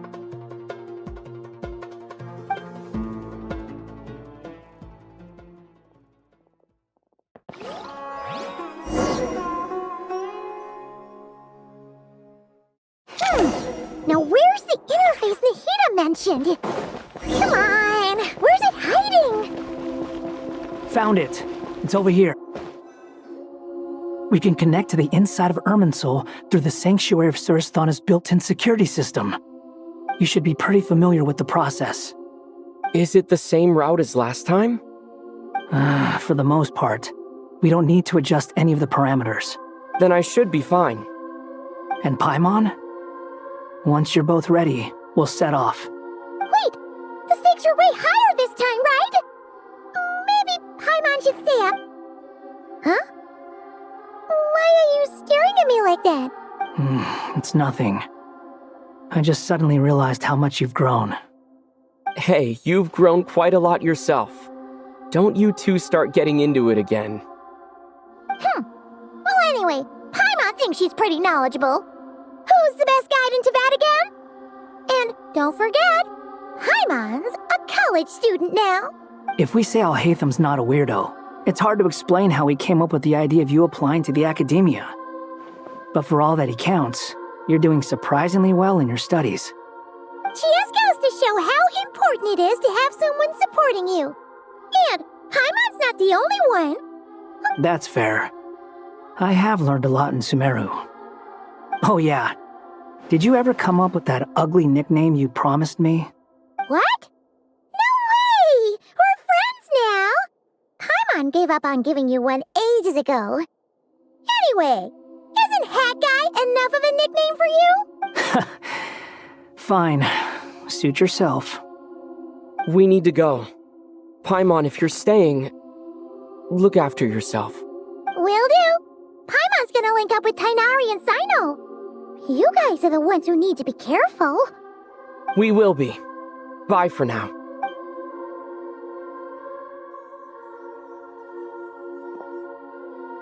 Initiating connection.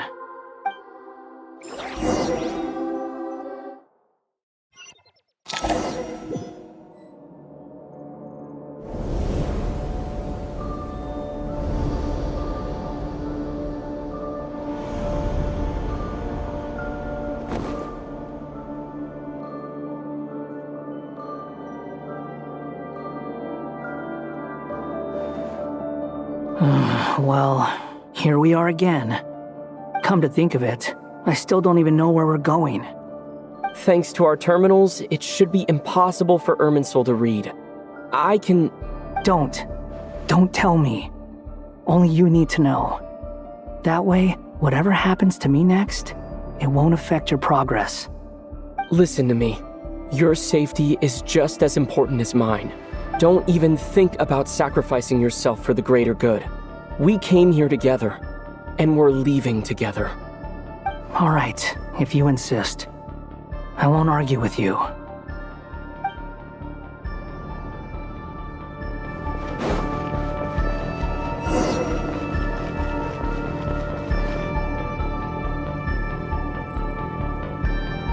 This place looks so different from how I remember. It's unrecognizable. It's a complete mess. Like someone's turned the place upside down. Must be Dottore's doing. Either he's searching for some information he needs, or... It's still changing.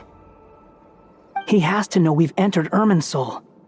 But luckily for us, he can't pinpoint our location. Be on your guard. Don't let him find us. The red parts have probably been corrupted by Dottore's power. Don't touch them, or you might alert him.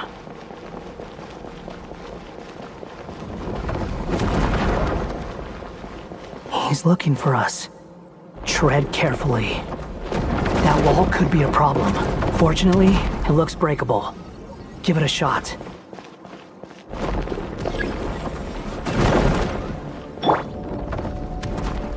Squall Fury!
Fury!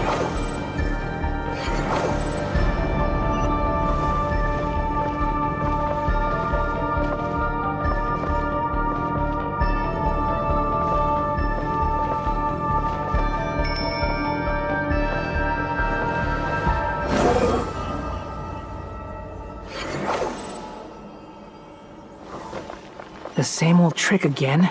Are you kidding me? Let's handle it just like we did before. This cheap trick isn't gonna stop us.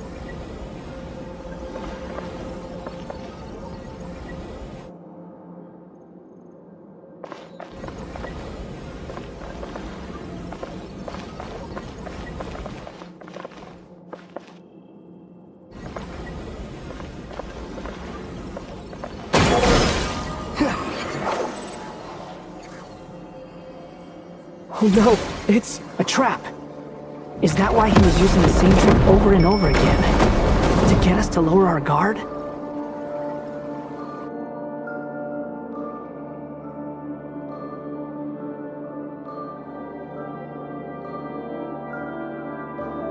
I'm trapped!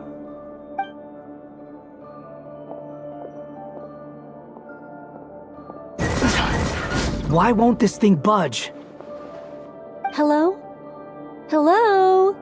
Can you hear me? Nicole, is that you? Yes, it's me. I'm monitoring your progress from inside the Eternal Oasis, and I have to say, this terminal is simply marvelous. It makes tracking you so much easier. I couldn't see anything at first, but now that you two are inside, I can use your location with support from the terminals to get a partial view of the situation inside Irminsul. It's not the clearest image, but it's better than not being able to help at all. So, here I am. I can't intervene directly, but I can help to guide you out of the jam you're currently in. So please, just follow my lead. Dottore in his current form is a blight upon both Irminsul and the ley lines. Pay attention to your surroundings. There must be sources of his contamination nearby. The corrupted information is his means of... Is that one of them? Precisely. Take it out. Good work. But we're not done yet. Stay close, and let's see if we can find any others like it nearby. Too slow.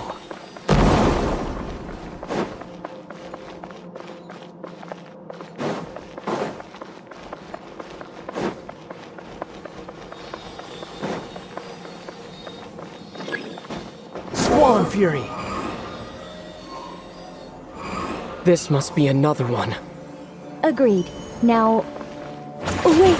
Watch out! It's Dottore. I think he's found us. The seal is broken. Quick! Get out of there!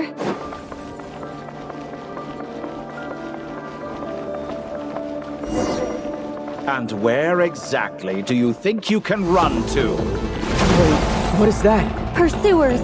That's gotta be it! Run! Don't let that thing touch you. Dodge that attack!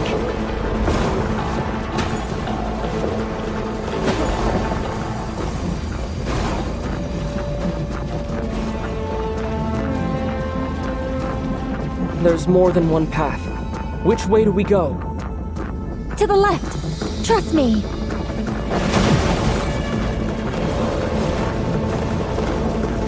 Fleeing like vermin. What a pathetic sight. Hey! Watch yourselves! Stay focused! There's a cliff ahead. Jump! More of those corruption sources. Destroy them as you did before, and open the exit as quickly as possible. They're relentless. Is he trying to wear us down? You'll just have to destroy these two.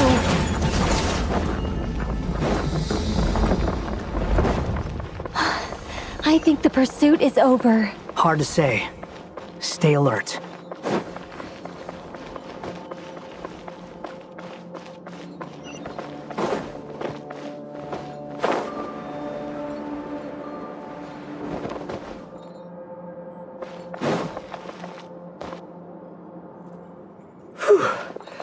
I think we've made it to relative safety.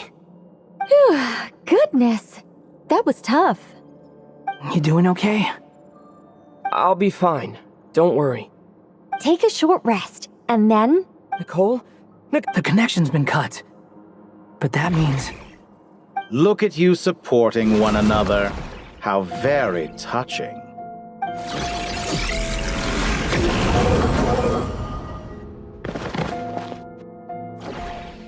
Dottore!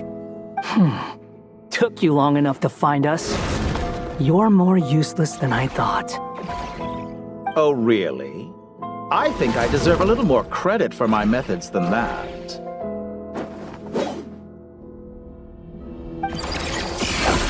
Rather than hunting you down, I chose to let you roam free. I indulged your presumption that I was unable to track your movements, played along with your clever little plan. Fleeing is for animals, but I rather enjoy watching you flee. Some things lose the will to run altogether as soon as you put them in a cage. If that's true, then why did you come looking for us? Because I wanted to observe you up close, of course. Don't misunderstand me, I'm not here for a fight. Is it so unusual that I wish to greet my old acquaintances in person? After all, it's been a while. Scaramouche.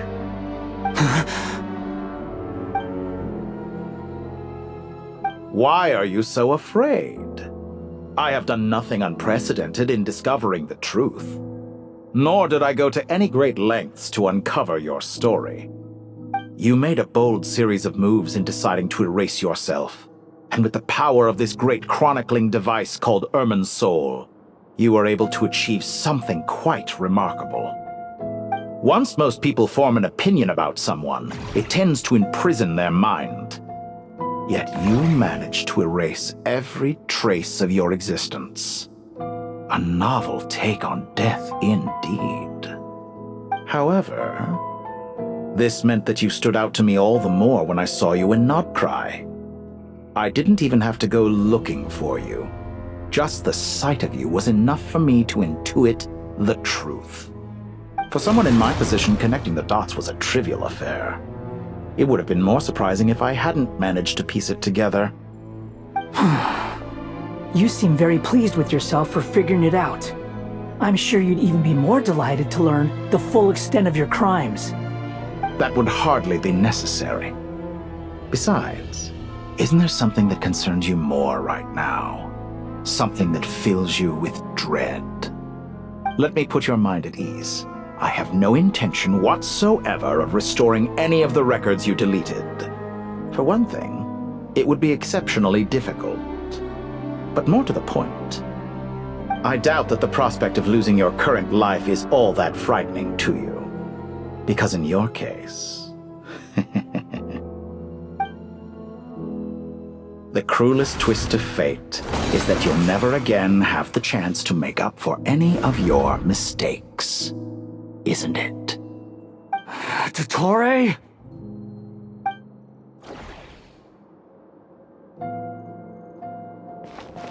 All here shall bend to my will. Scorching burn! The wind rises.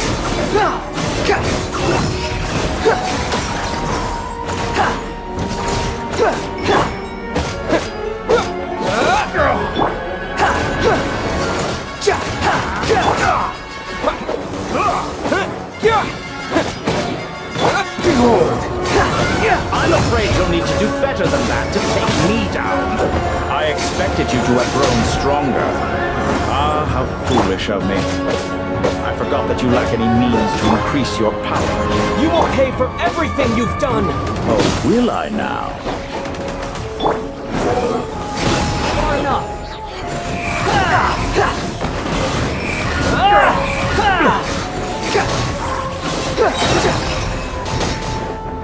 Wretched vermin! Time to ignite!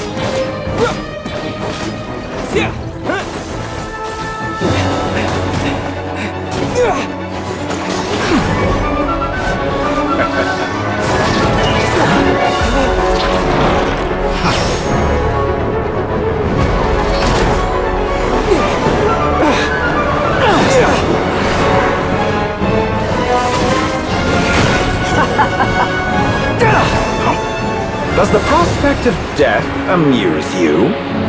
I could ask you the same question! I'll distract Dottore. You focus on the mission. Got it!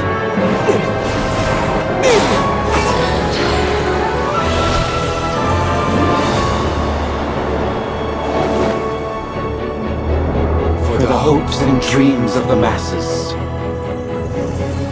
Open the secret door on this enchanting night. May wisdom's light eradicate ignorance and darkness, and hereby fulfill our ancient vow. Commence data extraction.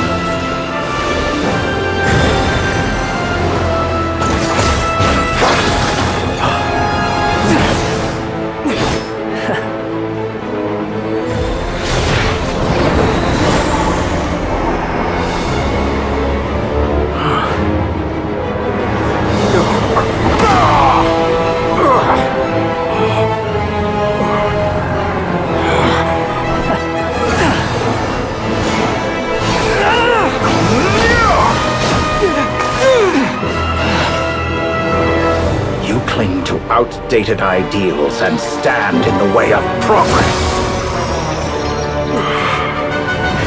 You will pay for interfering with the grandest experiment of all time.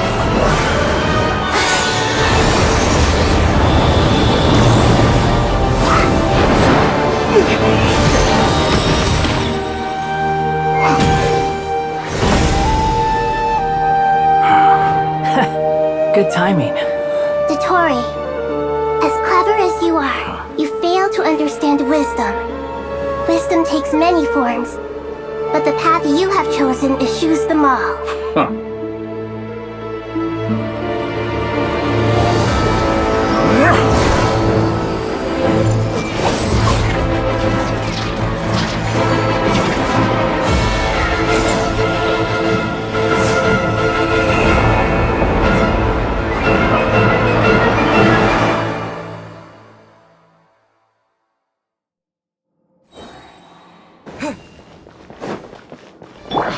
My strength is fading!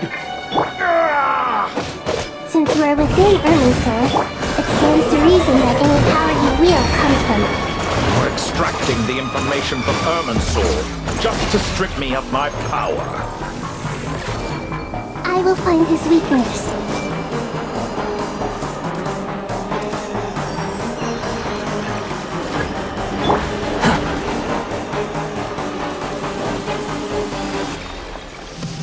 The wind rises. How? I admire your attempt to introduce a new variant, but it's nowhere near enough!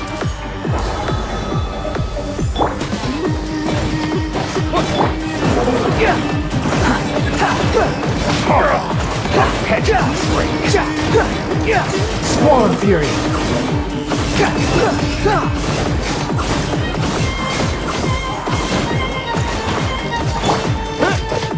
Fortune forward!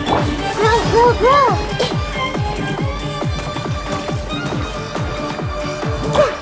Everyone hold hands! Behold! Blade of the primal blade!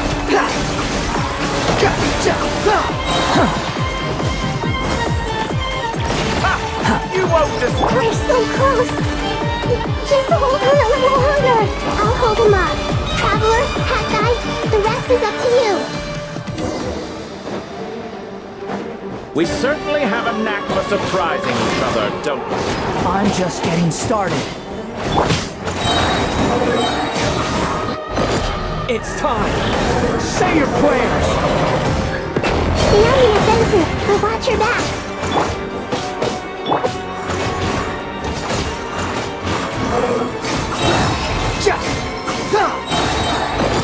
It's time. Say your prayers.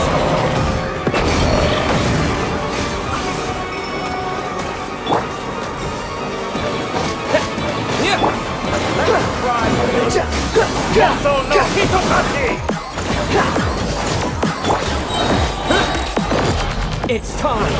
Say your prayers.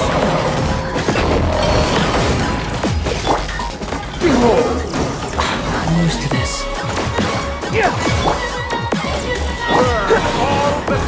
Swallow Fury! You're dead!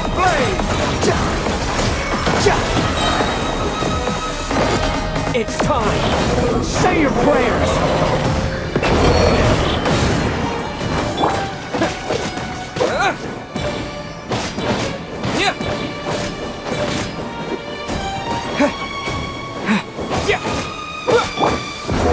Let's try Luso no Hitotaki!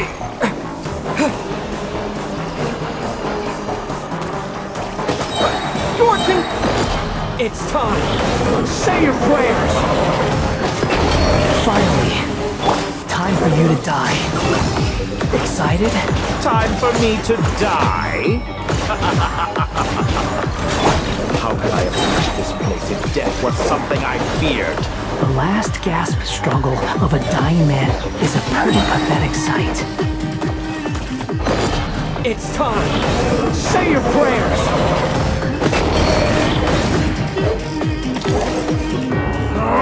That's enough!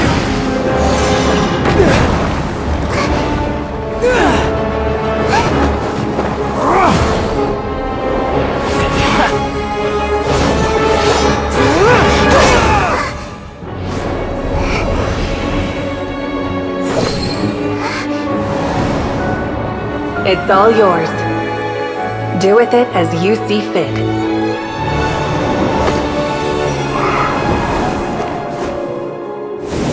Just as you say, this world is home to some archaic things. And as you suppose, you are a formidable opponent. You have long coveted the secrets of wisdom. So now, I will demonstrate true wisdom in action. I invoke my supreme authority as the keeper of Irminsul. Commend me or condemn me. And give your verdict now!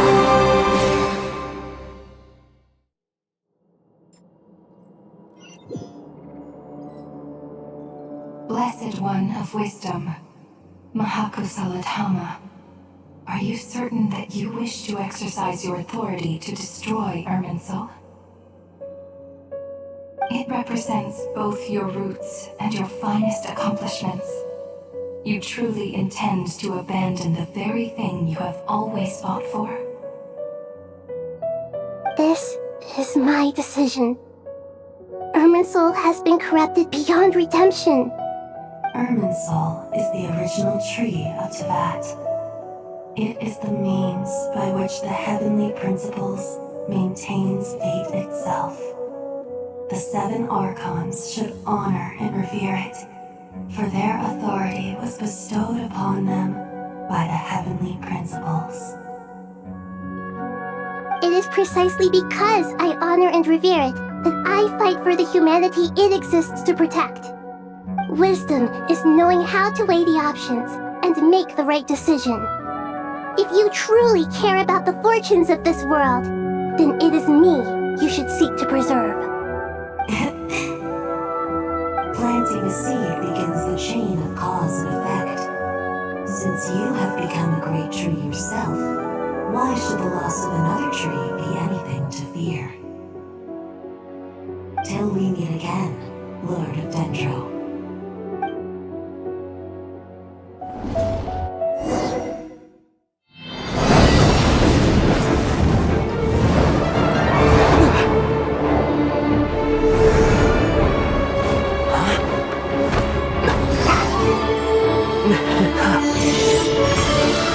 The first flame. The pure, cleansing fire.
shall we? Where were we? I was suggesting that you needn't perform when signing a contract. You're only sitting here because your bank demanded an evaluation of the trustee. So you told a story about a young scholar from a merchant family in Sumeru? I told a compelling tale, didn't I? The post-expulsion story is far more captivating. The human experiments or the elixir of immortality? The part where you die. Ah, yes. My favorite part. The 35-year-old Segment thought of himself as Dottore, reserving the name Zandik for the original specimen. Of all the Segments, he was the most selfish. After his expulsion, Dottore searched for a new direction. He joined the Fatui, studied Elazar in great depth, secured resources. He was rather fortunate in his career. Zandik turned to Conrian technology and successfully created his segments. But this was not immortality. Even with backup segments, his body would still age. Still, thanks to Snezhnaya, Zandik found the ideal base for his experiments. Then a perfect partnership materialized at a crucial moment. The year that both parties realized they needed more time. Fortunately, Zandik succeeded. In a miraculous turn of events, he gained the extra time he needed. I seem to recall it differently. All right, it's true. No matter how much elixir he took, Zandik remained human and continued to age. Then, on the morning he turned 85... Help me up! Call for help! Surely he would be rescued, Zandik thought. But to his surprise, no one helped him. Zandik was too selfish for that. Don't forget, you're one of us. Yes, and we're all waiting. Waiting for me to die.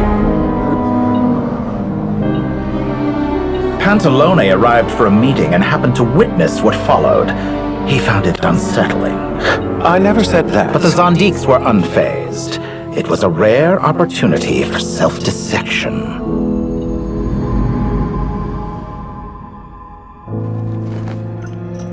What does all that have to do with you depositing your data at Northland Bank? It has made me cherish my time in this world all the more. Fair enough. So you do have a sense of self-preservation.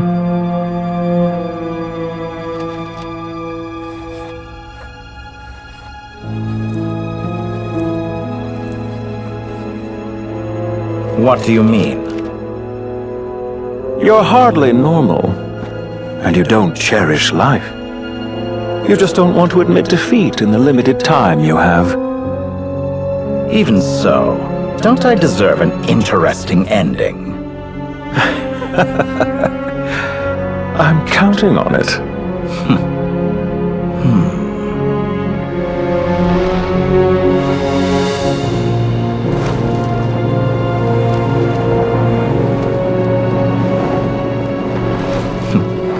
If nothing else, I expect my funeral will be a grand affair indeed.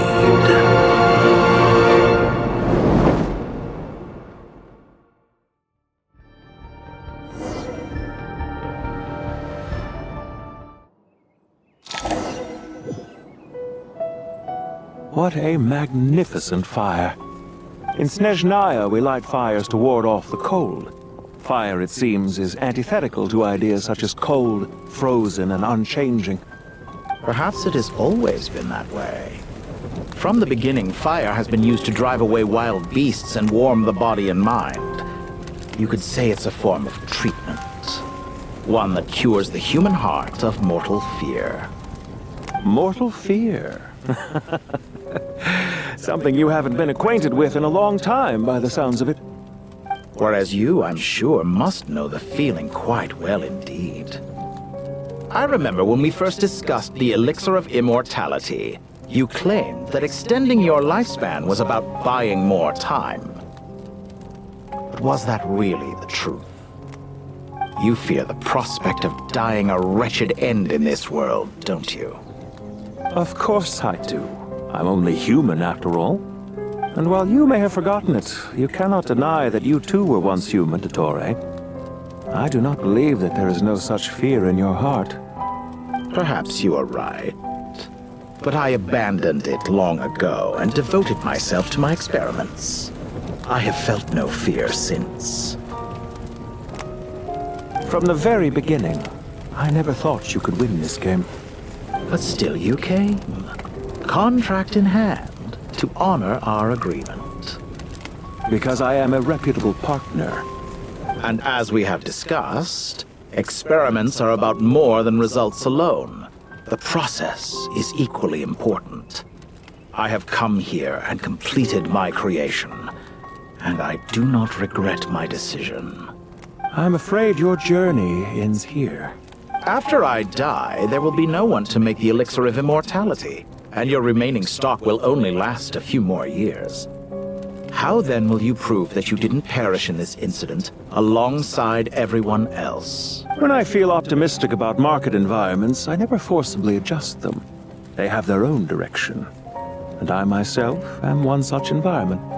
I have been quite particular about many things in my life. But where the manner of my death is concerned, I choose not to be. You make yourself sound so magnanimous. Oh, but I am. And I hope you will be too. It may have been a long time since anyone told you this, Dottore, but I recognize that you are a truly rare talent. Ha! I can see it. The experiment in blasphemy that I've been performing all this time. It has been a long process, and I do not care about the results as much as people might imagine. If the very goal of your experiment was to explore infinite possibilities, then there was never any reason for it to end. Indeed. Yet now, the experiment has officially drawn to a close. What should I call you? Zandik? Or do you prefer Dottore? Suit yourself. Goodbye, Feofan. This time, that's what it truly is. And don't I know it? Goodbye, Zandik.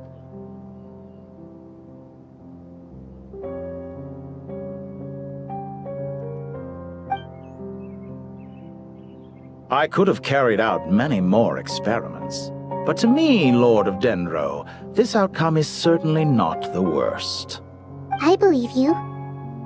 But unfortunately, this is where it all ends for you. This experiment does not belong to you, nor do any of the results. Experiment? It sounds like you're trying to outdo me in my own field. Wisdom is conveying information in terms that people can clearly understand. You know exactly what I mean. Indeed. I can see no further outcomes. Ha! You have a formidable mind, and you are braver than I thought. Setting fire to the very thing your survival depends on. Your previous threat was empty, but this time, it is real. When necessary, wisdom can be as fierce as an inferno. Some of the flames that incinerate you come from within yourself. Perhaps you are right. You see what lies at the bottom of the human heart, and that is your wisdom. Here is where your journey comes to an end. All that is yet unknown belongs to those of us who will carry on living. It seems I have unwittingly been your arch-enemy all along. But now, it's all over. I do not deny your intelligence. But what you refer to as experiments, I would never describe in those terms. They are events that take place in the real world, and they are so much more than mere data. Goodbye. We will never meet again.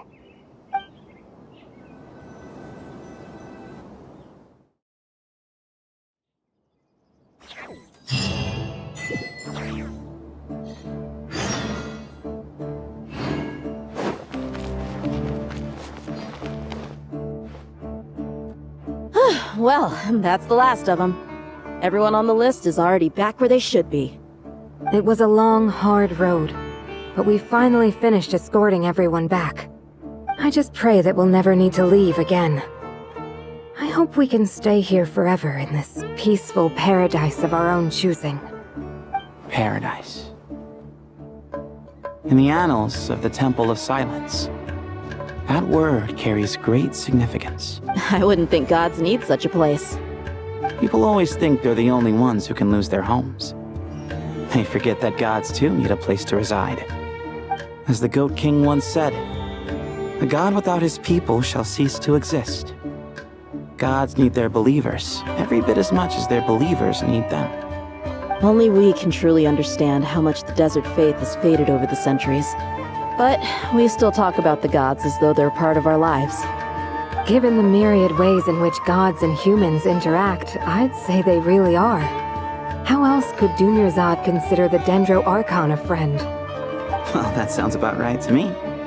Describing them as friends sure makes us feel a whole lot closer. If you told me a few years back that I'd have this many friends, I'd have called you a liar. Belief is a choice, just like friendship. We've made our choices through battle. The right ones, wouldn't you say? I'll be heading back to the Temple of Silence. I heard the Goat King and the Ibis King decided to pay us a visit. How about you? It's back to Aru Village for us. Still plenty of supplies to distribute and people to help. Until next time, old friend. As long as you can find the time, you're always welcome to visit us in Aru Village. Right back at you. Make sure to drop by the Temple of Silence the next time you're free. Or it is that two of the other 7 pillars, Shezapang and Bennu, might also be dropping by. Since you're wearing the symbols of their power, it'd only be fitting if you came to see them for yourselves. Dropping by? That makes it sound like they're visiting a neighbor's home. Well, the temple was founded by Hermanubis, so I guess to them, that's exactly what it is. Guess that's true. All right. We'll make sure to find time to stop by. Stay safe on your journey home. I will.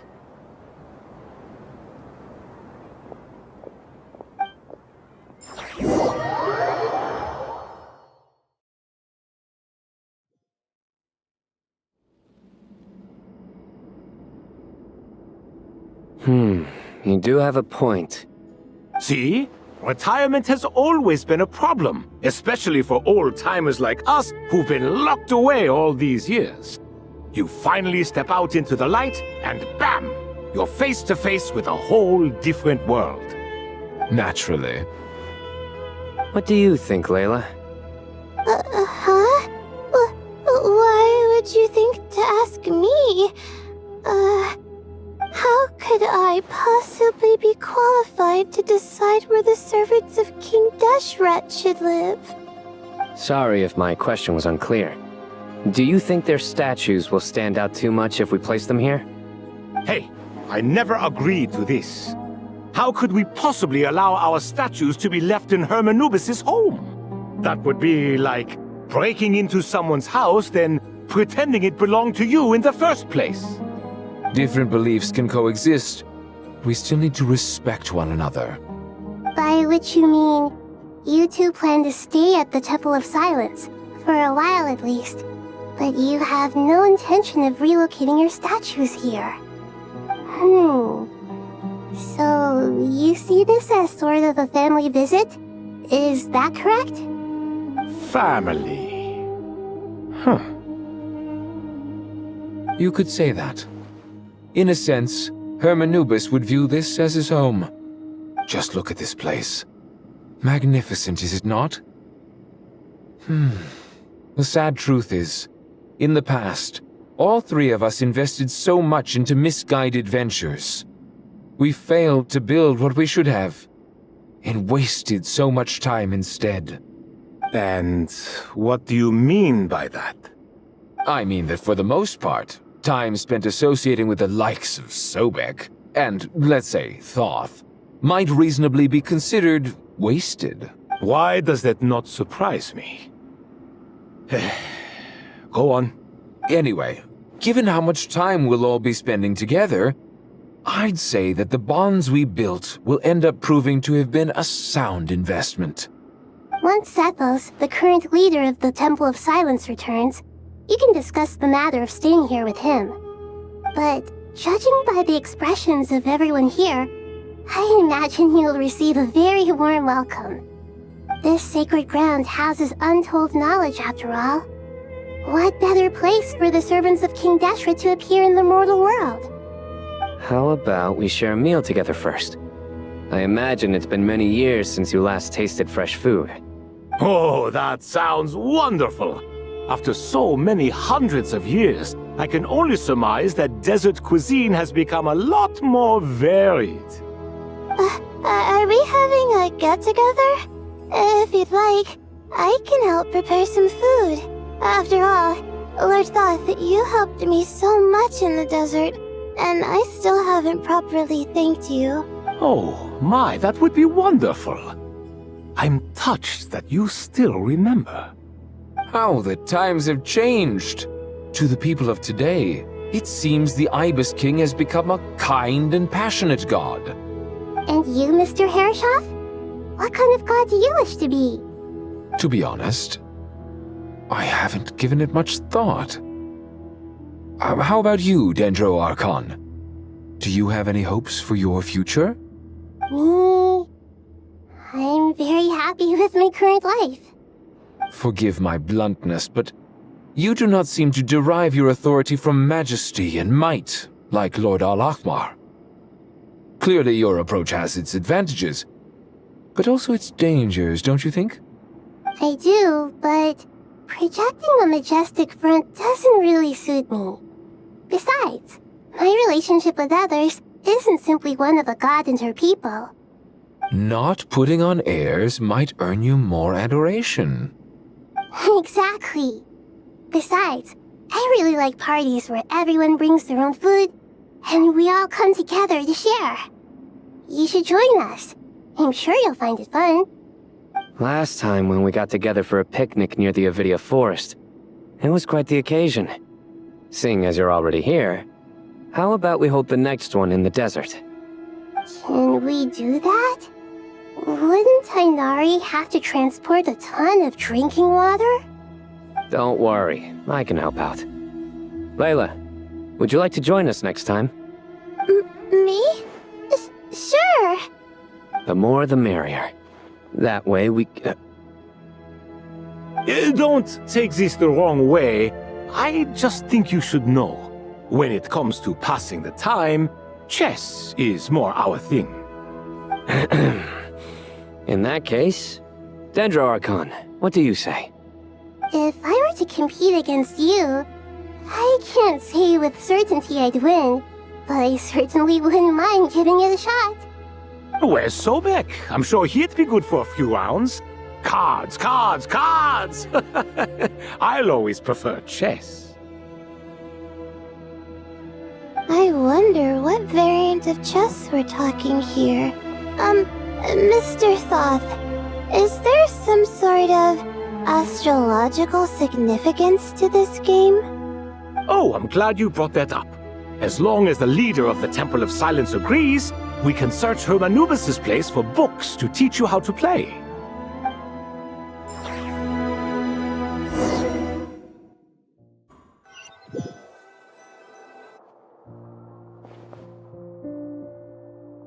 Such devastation visited on Sumeru City.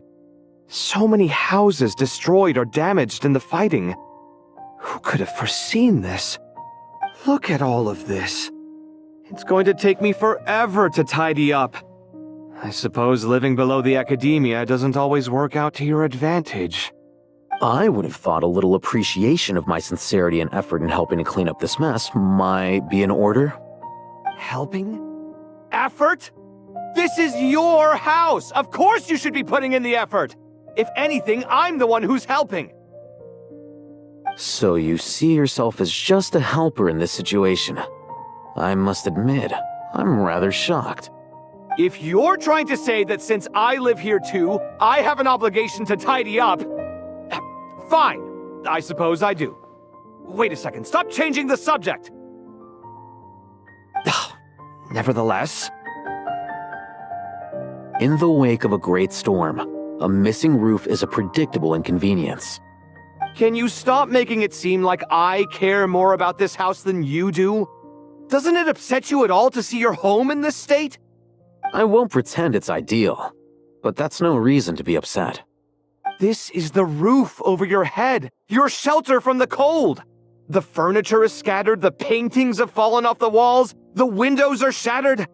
Don't you feel even a little disheartened? The way I see it, these problems are easily solved. Ugh, this is precisely why I hate talking to you about sentimental things. It's like banging my head against a wall. You simply don't understand just how much work goes into making a proper home. It sounds like this is causing you a lot of anguish. You mean the house or the paintings? I mean your sentimentality. Oh, well, yes. But I'd rather not dwell on such things right now. Generally speaking, when anguish becomes the norm, people usually make an attempt to improve their situation.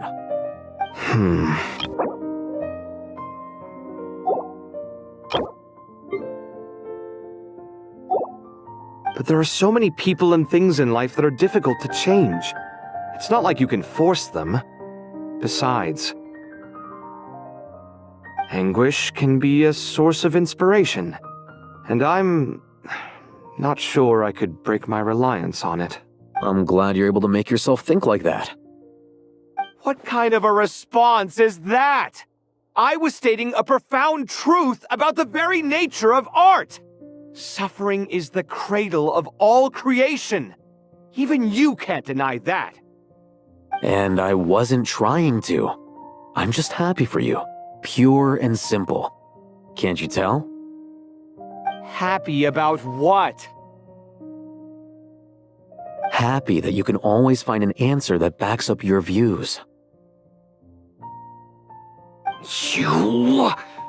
More often than not, life is a process of running into problems and then searching for answers. Yours more than most. Not everyone's so good at justifying things to themselves. It's something that you've been steadily mastering. Huh. What about you, then?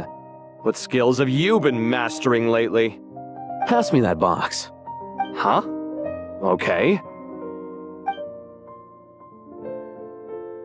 You may consider this my progress on the path to mastery. What? Wait a second. Isn't that box mine?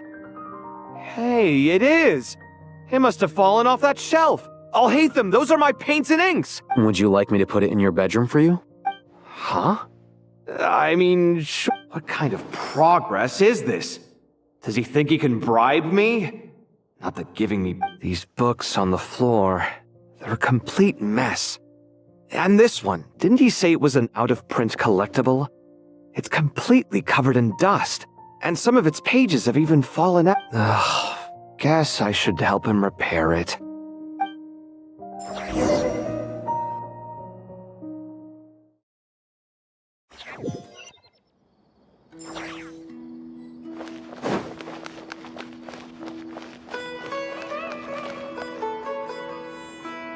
Local subterbeasts, imported goods, such a bright future ahead. I can picture the Mora just rolling in.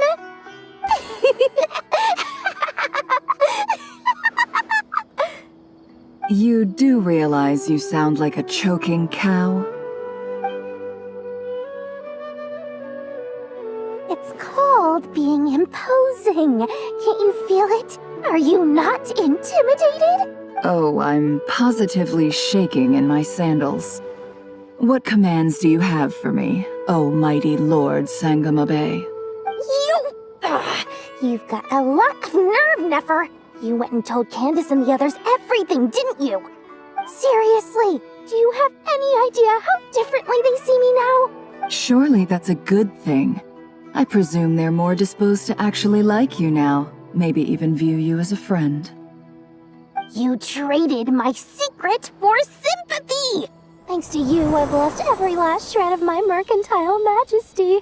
How am I supposed to make anyone think I'm a big, scary investor now? The dark days of Lord Sangama Bay are behind you. Why not take this chance to make a few honest friends? Speaking of friends, since when did the notorious Lady Nefer gain such an admiration for holier-than-thou types? A moonchanter here? An angel there? Who'd have thought it? A coming together of fates, nothing more. No need to throw around accusations of admiration. Forget it. You're right about one thing at least. Making friends is never a bad thing for a merchant. So, I really took a loss this time.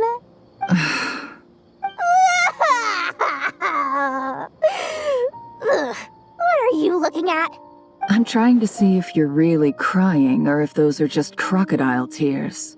A little birdie told me that when Lord Sangama Bay makes money, the tears flow from the center of her eyes. But when she loses it, they flow from the corners. Which is it this time? Ugh, you are so annoying. I'm not talking to you anymore. Nefer! Thank goodness you're here. I've been looking everywhere for you. Huh? Oh, well. If it isn't the House of Dana's very own librarian. What can I offer you today, Miss Katayun? Oh, no. I'm not here to buy. I'm here to bring Lady Nefer a book, and a fascinating one at that. We agreed to meet at the entrance to the mausoleum of King Deshret. One more thing. I bought this copy with my own money. It's not borrowed. Reasoning knows not time of day, but suspense always follows a blizzard. That's quite the mouthful. Huh? Isn't that... It was all the rage for a while. People throughout the city were clamoring to get their hands on a copy. The names inside were all circled. Everyone thought it was a riddle. Don't bring up that book in my presence. I don't even want to hear its name. That thing was nothing but a scam. Surprisingly enough, I've actually heard of this book. Though it doesn't seem of much consequence. So... You're from the Vahumana and you're asking me what the truth is? I'd say the actual truth was about the least important part of the whole episode. I brought you this book because it probably has the most interesting backstory of any in the House of Dana's collection, at least in recent years. As for its quality, well, you can judge that for yourself. Don't tell me it's actually any good. You may not know this, Lord Sangama Bay, but Lady Nefer has a fondness for books with... how should I put this? Mixed reviews? No eye for good literature. Perhaps she feels that bad books hide interesting secrets? But I shouldn't put words in her mouth. It's probably fair to say she prefers the conversations that books can spark over the substance of the books themselves. Suits my style as an intel broker, wouldn't you say? Very interesting, thank you. I'll return it to you once I'm done reading. And as it happens, I have something for you, too. Incense? I imagine you've already used up the incense I gave you last time. Here's some more. This batch is from Nodcry, so the scent won't be quite the same. Well, actually, I've been saving the incense you gave me. I couldn't bring myself to waste it without a special occasion. But I'll gladly accept this, too. And I promise I'll use it this time. Katayun, you haven't changed a bit.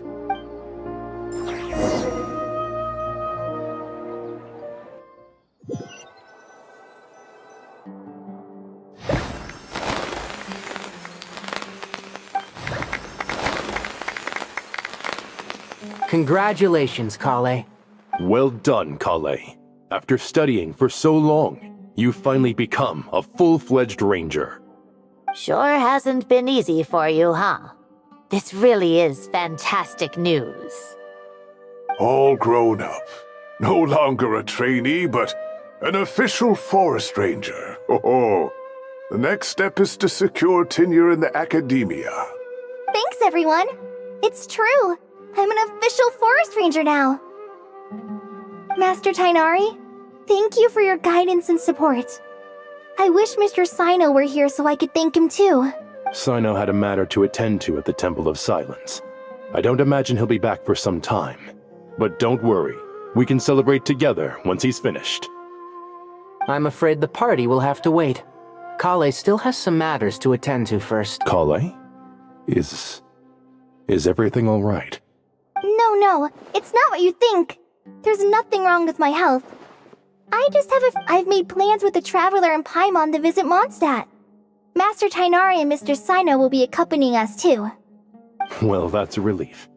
Let's get together when everyone's back. I'm sure you'll be doing even better by then. Of course. I have a feeling you're right.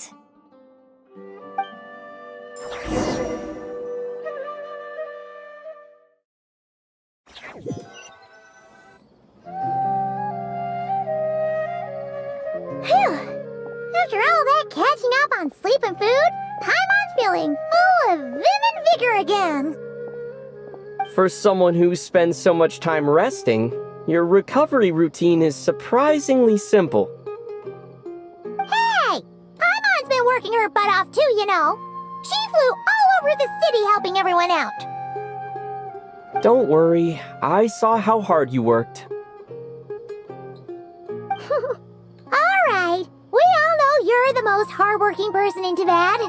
As long as you're rested and full, that's what really matters. Paimon's been looking around the place, and it seems like the city's already on the mend. But Paimon's been wondering how Nahida's doing. We should check in on her.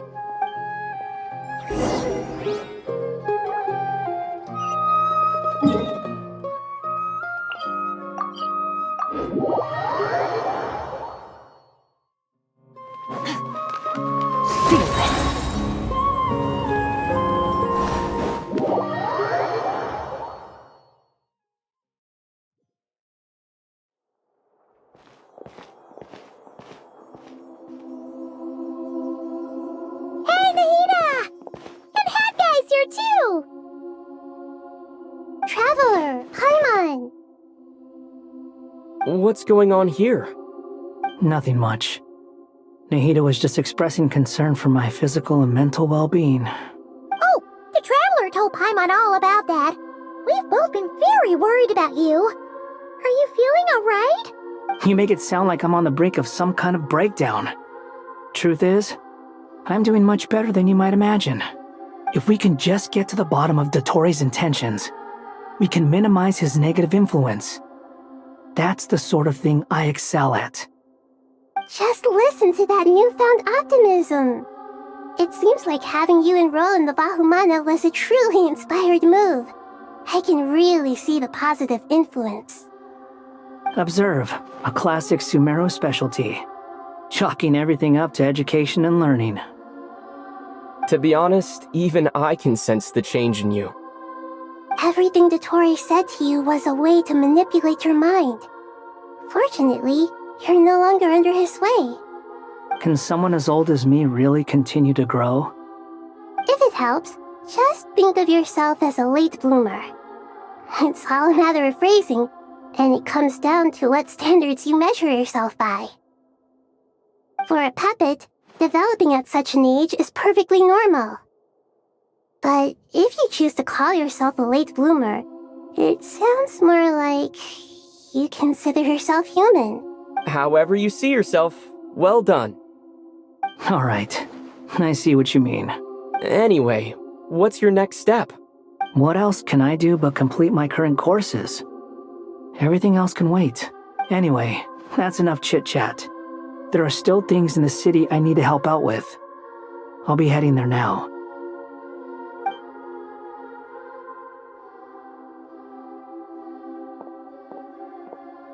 I'm so happy that Hat Guy is doing better than we thought. But what about you, Nahida? How are you holding up? The pyronosis burned down the corrupted Irminsul. The flames blazed for 7 days and 7 nights before they finally subsided. All that was left were the parts underground. Now, Aru shoulders the responsibilities that once belonged to Irminsul. The situation was contained before it got out of hand, so Teyvat's most vital information has largely been preserved. Irminsul has a strong influence over you, doesn't it? How will you cope now that it's gone? There is no need to worry. Thanks to Nicole's extraordinary talents, my connection to Irminsul has been severed and transposed onto Aru. Angels can do things like that? They can. Such abilities are precisely what makes them so powerful. The goddess of flowers, Nabu Malikata, once claimed that she too could perform feats beyond the reach of mere mortals. In my eyes, much of what she went on to achieve reached such transcendent levels. Her and Nicole really are both fascinating and magnificent. So, does that mean your situation is stable now? Correct. Just imagine that Aru has become the new Irminsul, and the essence of my existence has been bound to it. The wisdom of Sumeru has ultimately converged into a single, unified entity. Should we ascribe this all to fate, or is it merely fortune? Whatever it is, the important thing is that you're okay, Nahida. Dendro Archon, Lesser Lord Kusanali. Oh, thank goodness you're here. Greetings, Traveler and Paimon. Sir Nevis, do you have something urgent to say? Yes, there's something I need to report. We've received a message from Snezhnaya.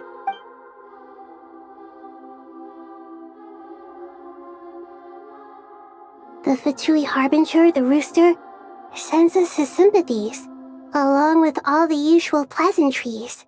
His stance is that, following the unrest and Nod cry, Dottore was subjected to internal censure. This madness was the act of a rogue element, one who cannot be seen to represent the Zapoliarni Palace. No less than can be expected. Snezhnaya paid a heavy price working to stop him. They even lost one of their own harbingers. The letter goes on to say that even so, Snezhnaya cannot claim to be blameless. Apparently, they will deal with Dottore's subordinates in accordance with Snezhnayan law, holding all those involved in his crimes accountable. Additionally, they are supplying relief funds and supplies, which are already en route. They hope this will aid in Sumeru's reconstruction. Sounds like he's got an answer for everything. True, but as diplomatic rhetoric goes, it's highly effective.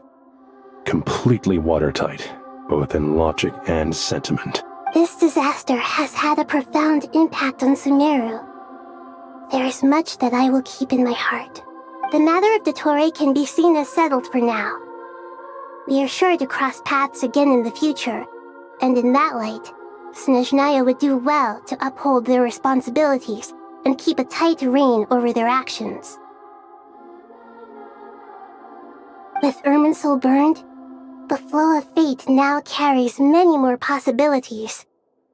I will be watching carefully. Perhaps we can move on to a less serious matter? Dendro Archon, will you eat with us once this matter is dealt with? Everyone wishes to celebrate together. Your presence would be most welcome. Of course! Junior Zod, Sino, and Hypatia all told me the same thing. If there isn't enough room for everyone, we can arrange back-to-back feasts. What a wonderful idea. That just leaves the question of what we should eat. Not more tomatoes, surely. More? Dendro Archon, what do you mean by more tomatoes? Those good friends of yours are always talking about tomatoes. Sometimes when I'm walking through the city, I can even hear them arguing in the fields. Since you see them so often, you must hear about tomatoes even more than I do. Tomatoes. Tomatoes. The word has a certain magic to it. Like the autumn fur of a sumpter beast swirling in the wind. Tomatoes. What can we... Take your time, there's no need to rush. The Traveler, Paimon, and I still have somewhere we need to visit. You'll have... Does this mean you're going to Natlan? Meet them there in person. I know. But this Traveler, Paimon, will set off as soon as you're ready. Sure, we'll be ready. You'll hear no objections from Paimon. We should grab some snacks Wonderful.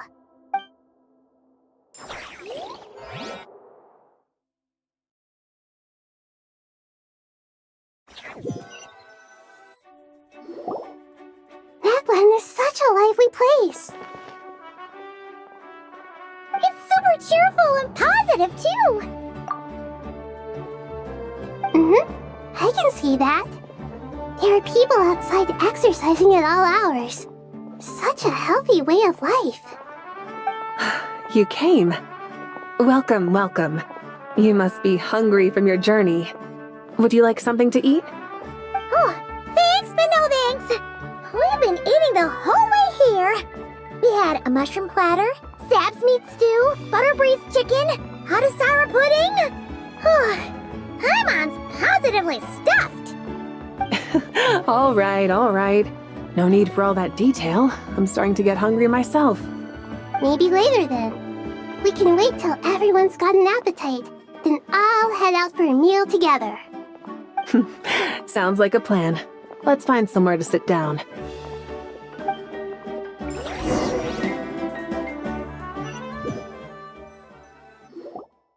I should tell you, I already have some sense of why you've come. Why's that, Malika? To say thank you. Your senses are spot on. But on top of that, we also feel guilty. Because the pyronosis has vanished? I sensed its loss. Despite scouring through the remnants of Irminsul, we couldn't find any sign of the pyronosis. Not even any trace of it burning to ash. That's certainly unusual. Still, the potential fallout from Irminsul's loss is significant, to say the least. Perhaps the pyronosis's disappearance is simply a knock-on effect of the impact it's had on a certain strand of fate. There's no need to feel guilty. We were clear that this time, there was to be no returning, only giving. Pure and simple. Thank you really is a fascinating phrase. We use it to express gratitude for the smallest of things. Yet, when faced with a kindness too immense to describe, we use exactly the same words. It's not that we lack other means of expression.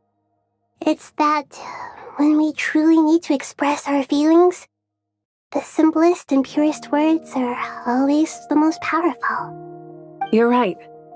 In Natlan, we prefer simple expressions too. Companionship, friendship, support.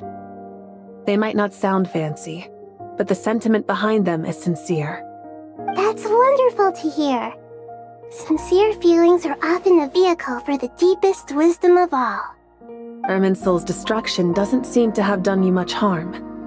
I'm glad to see you're doing well. There's still a lot of work to do, but before we begin, we felt it was important to come here and speak with you.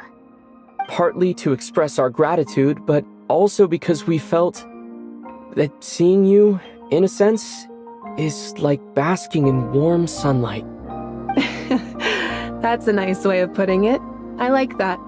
To tell you the truth, though, I'm not a fan of somber meetings. So, since there's nothing more to say, why don't we go bask in some actual sunlight? The weather's beautiful today. What a great idea! Paimon's gonna lie back and soak up some rays.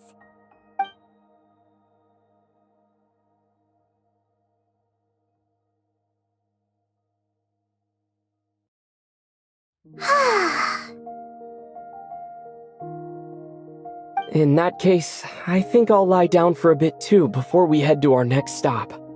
And where might that be? Mondstadt. Paimon and I are gonna head back there with Kale and the gang. Long ago, I sensed that the god remains inside Kale had come from the goddess of flowers, but I kept it a secret. Those remains weren't hurting Kale, not as she is now. They simply exist. Besides, I could sense a deep yearning within her. A yearning for an ordinary life. A yearning to hold on to the hard-won happiness she now enjoys. With someone like her, I have a responsibility to keep her secret. She should be ready to face the truth by now. Whenever people meet, there is always the potential to create warmth and kindness. Every child grows up. But even as adults, they are still children in the eyes of certain people. Oh, just like how Paimon sometimes sees Nahida as a little kid. Is that so? Well, anyone who's friends with a kid is probably a kid themselves. Of course! And there's nothing wrong with that. When we get back, we'll actually be hanging out with another of our friends who happens to be a kid. Or more like looking after, in her case. Anyway, we'll always be there to watch out for our friends.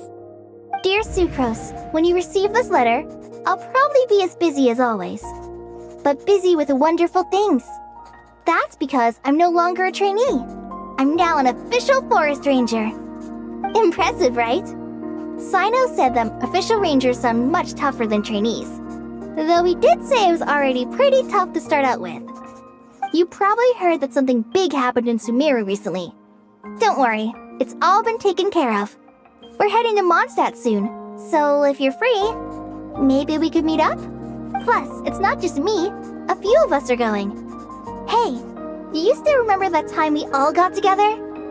You know, when we all went to the Windbloom Festival? It'll be just like that.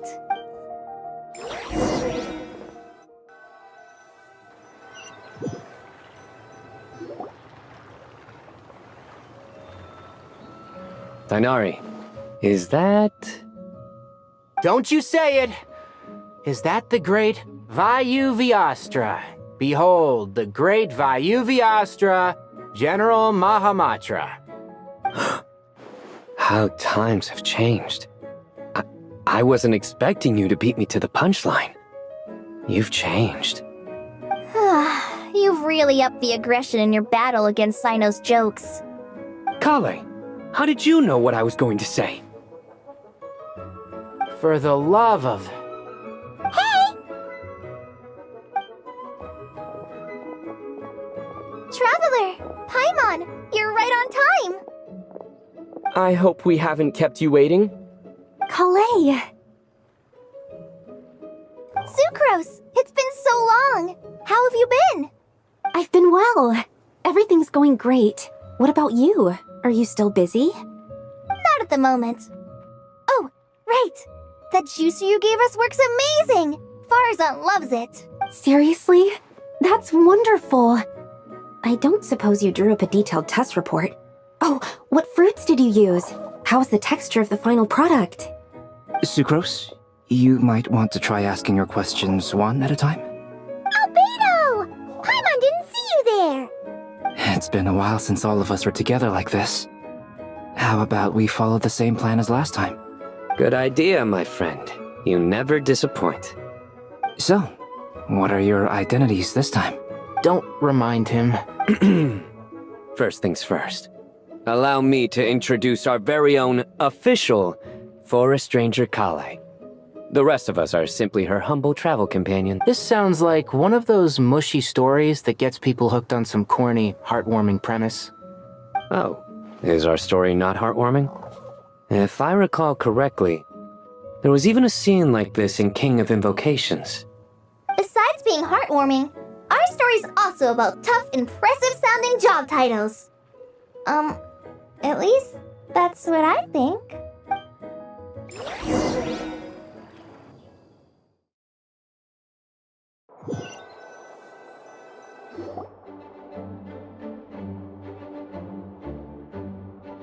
Oh, you're here already? I'm still giving Dodeko a little trim. I won't be a moment. A trim? Does Dodeko need haircuts too? Of course. It's important to know how to take loving care of the apples of your eye. All of these trivial matters get left to me. It's because I'm an angel, and angels are, in a way, the guardians of all Teyvat. Oh, right! Well, that's definitely an impressive-sounding job title. What are you writing? I'm just brainstorming some cool-sounding lines. Oh, write them on these card backs. Of course. Clearly, my lines are pretty amazing, wouldn't you say? Miss Nicole. Kale? You seem a little nervous. I was just wondering, Who was the person you mentioned who needed their wish fulfilled? Wish? What do you mean? Miss Nicole asked if we could meet up in Mondstadt once everything was over. She said a friend of hers had a wish that needed my help to come true. Well, you never mentioned that before. All we knew was that you'd arranged to meet in Mondstadt. But we thought it had something to do with the god remains.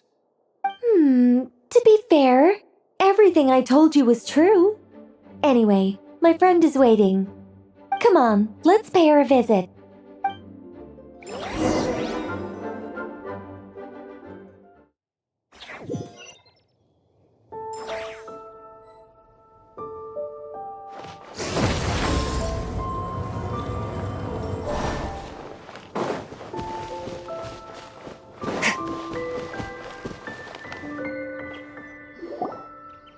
Huh? You're... Surprised? I bet you weren't expecting to meet a woman like me beneath this beautiful tree in a faraway land. An oasis will spring from the place where a djinn resides. That saying falls somewhat flat here in Mondstadt, given that everywhere is already so lush and green. Lilupar, what are you doing here? I made friends with Miss Nicole. I asked her to bring me here and then invite Kale to come. The prologue to this story is that I have a wish. It has stirred within my heart for centuries, millennia even. Originally, it was merely Al-Ahmar's lie, but now it has become reality. Could this be... related to the goddess of flowers? My dear young lady, my mistress left her final trace in this world upon you. I can't tell you how glad I am to see you here. And now I have seen you, and peered into your heart. You have experienced hardships and suffered setbacks. The torment an ordinary person might expect to face has befallen you threefold.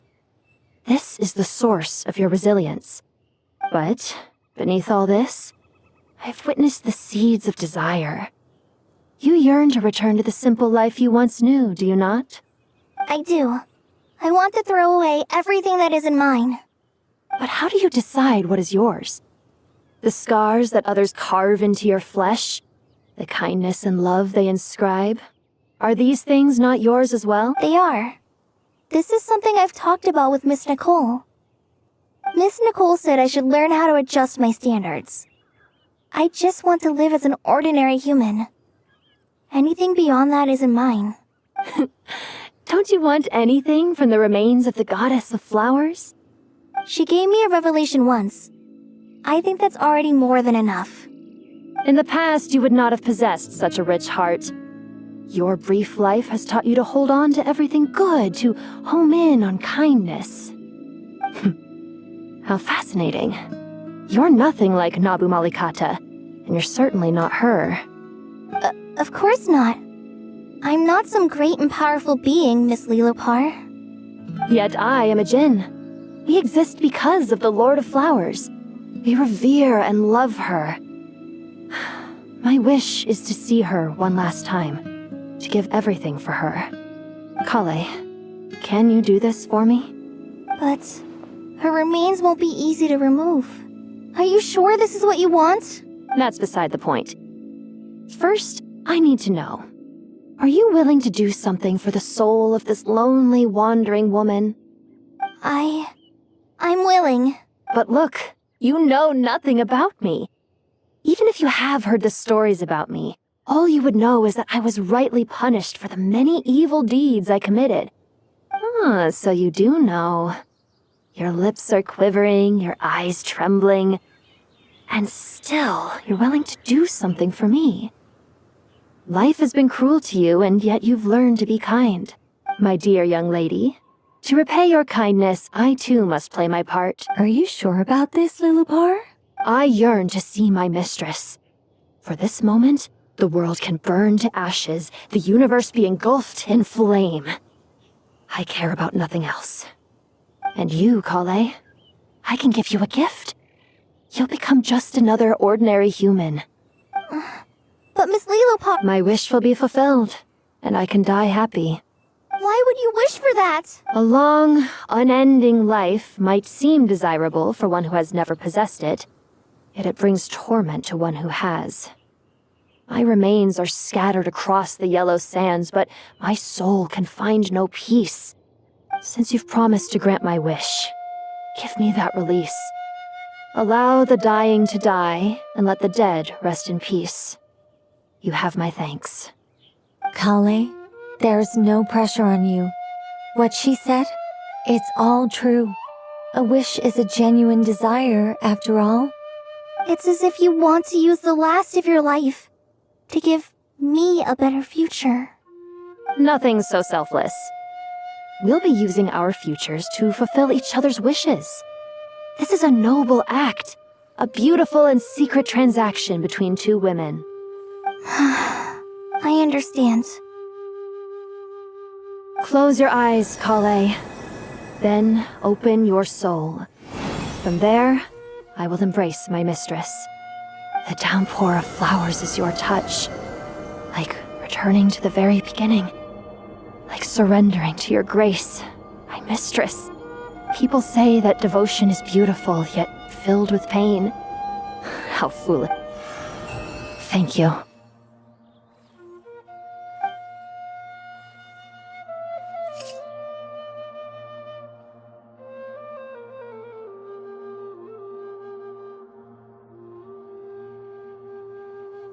Lillipore! She disappeared? She left, carrying the blessing of flowers. Kale, are you alright? I'm fine. Now that I don't actually feel any... Those remains weren't hurting Kale. Not as she is now. They simply exist. Besides, I could sense a deep Kale must have already received what she was yearning for. I'm doing fine. I feel relaxed. Then my wish has come true to become That's just one of my wishes. Actually, I have a few more. For instance, I want... So between Miss Lillipore and me, you feel... Wonderful, isn't it? I guess that settles things here. So what's next? What do you want? Kale, look who I've brought to see you. Hey, Kale! I heard you guys were holding some kind of secret event. How come you started without me? Huh? Oh no, it's nothing like that. We were just saying goodbye to an old friend. Really? Who? Me. So that's what this is all about. Did you come all the way to Mondstadt for that? Because we knew the old you so we could witness the change? Exactly. The old me is gone. I puffed her into the air, and she became a fluffy pink cloud, floating into the sky, before disappearing forever. Do you think, maybe up in the sky, she has friends waiting for her with test tubes, flasks, and bows? Oh, when you put it like that... What do you think, Miss Nicole? I think... maybe that's right. At least, if it were up to me, I'd consider that a happy ending. Dear Sucrose, even though my childhood ended long ago, these past few days have really felt like growing up again. I've become stronger, and I feel like I can finally accomplish things by myself. Surely someone as mysterious as you will find a friend like this fascinating? Always growing, always thriving like a plant. I came to say goodbye to my old self. I know that after this, she'll be gone. Thinking about it makes me feel a little lonely. I know the weakness that kept me company will one day leave me too. But somewhere in my heart, I feel a great sense of joy. It feels like I've always wanted to take this step, to walk towards the new me.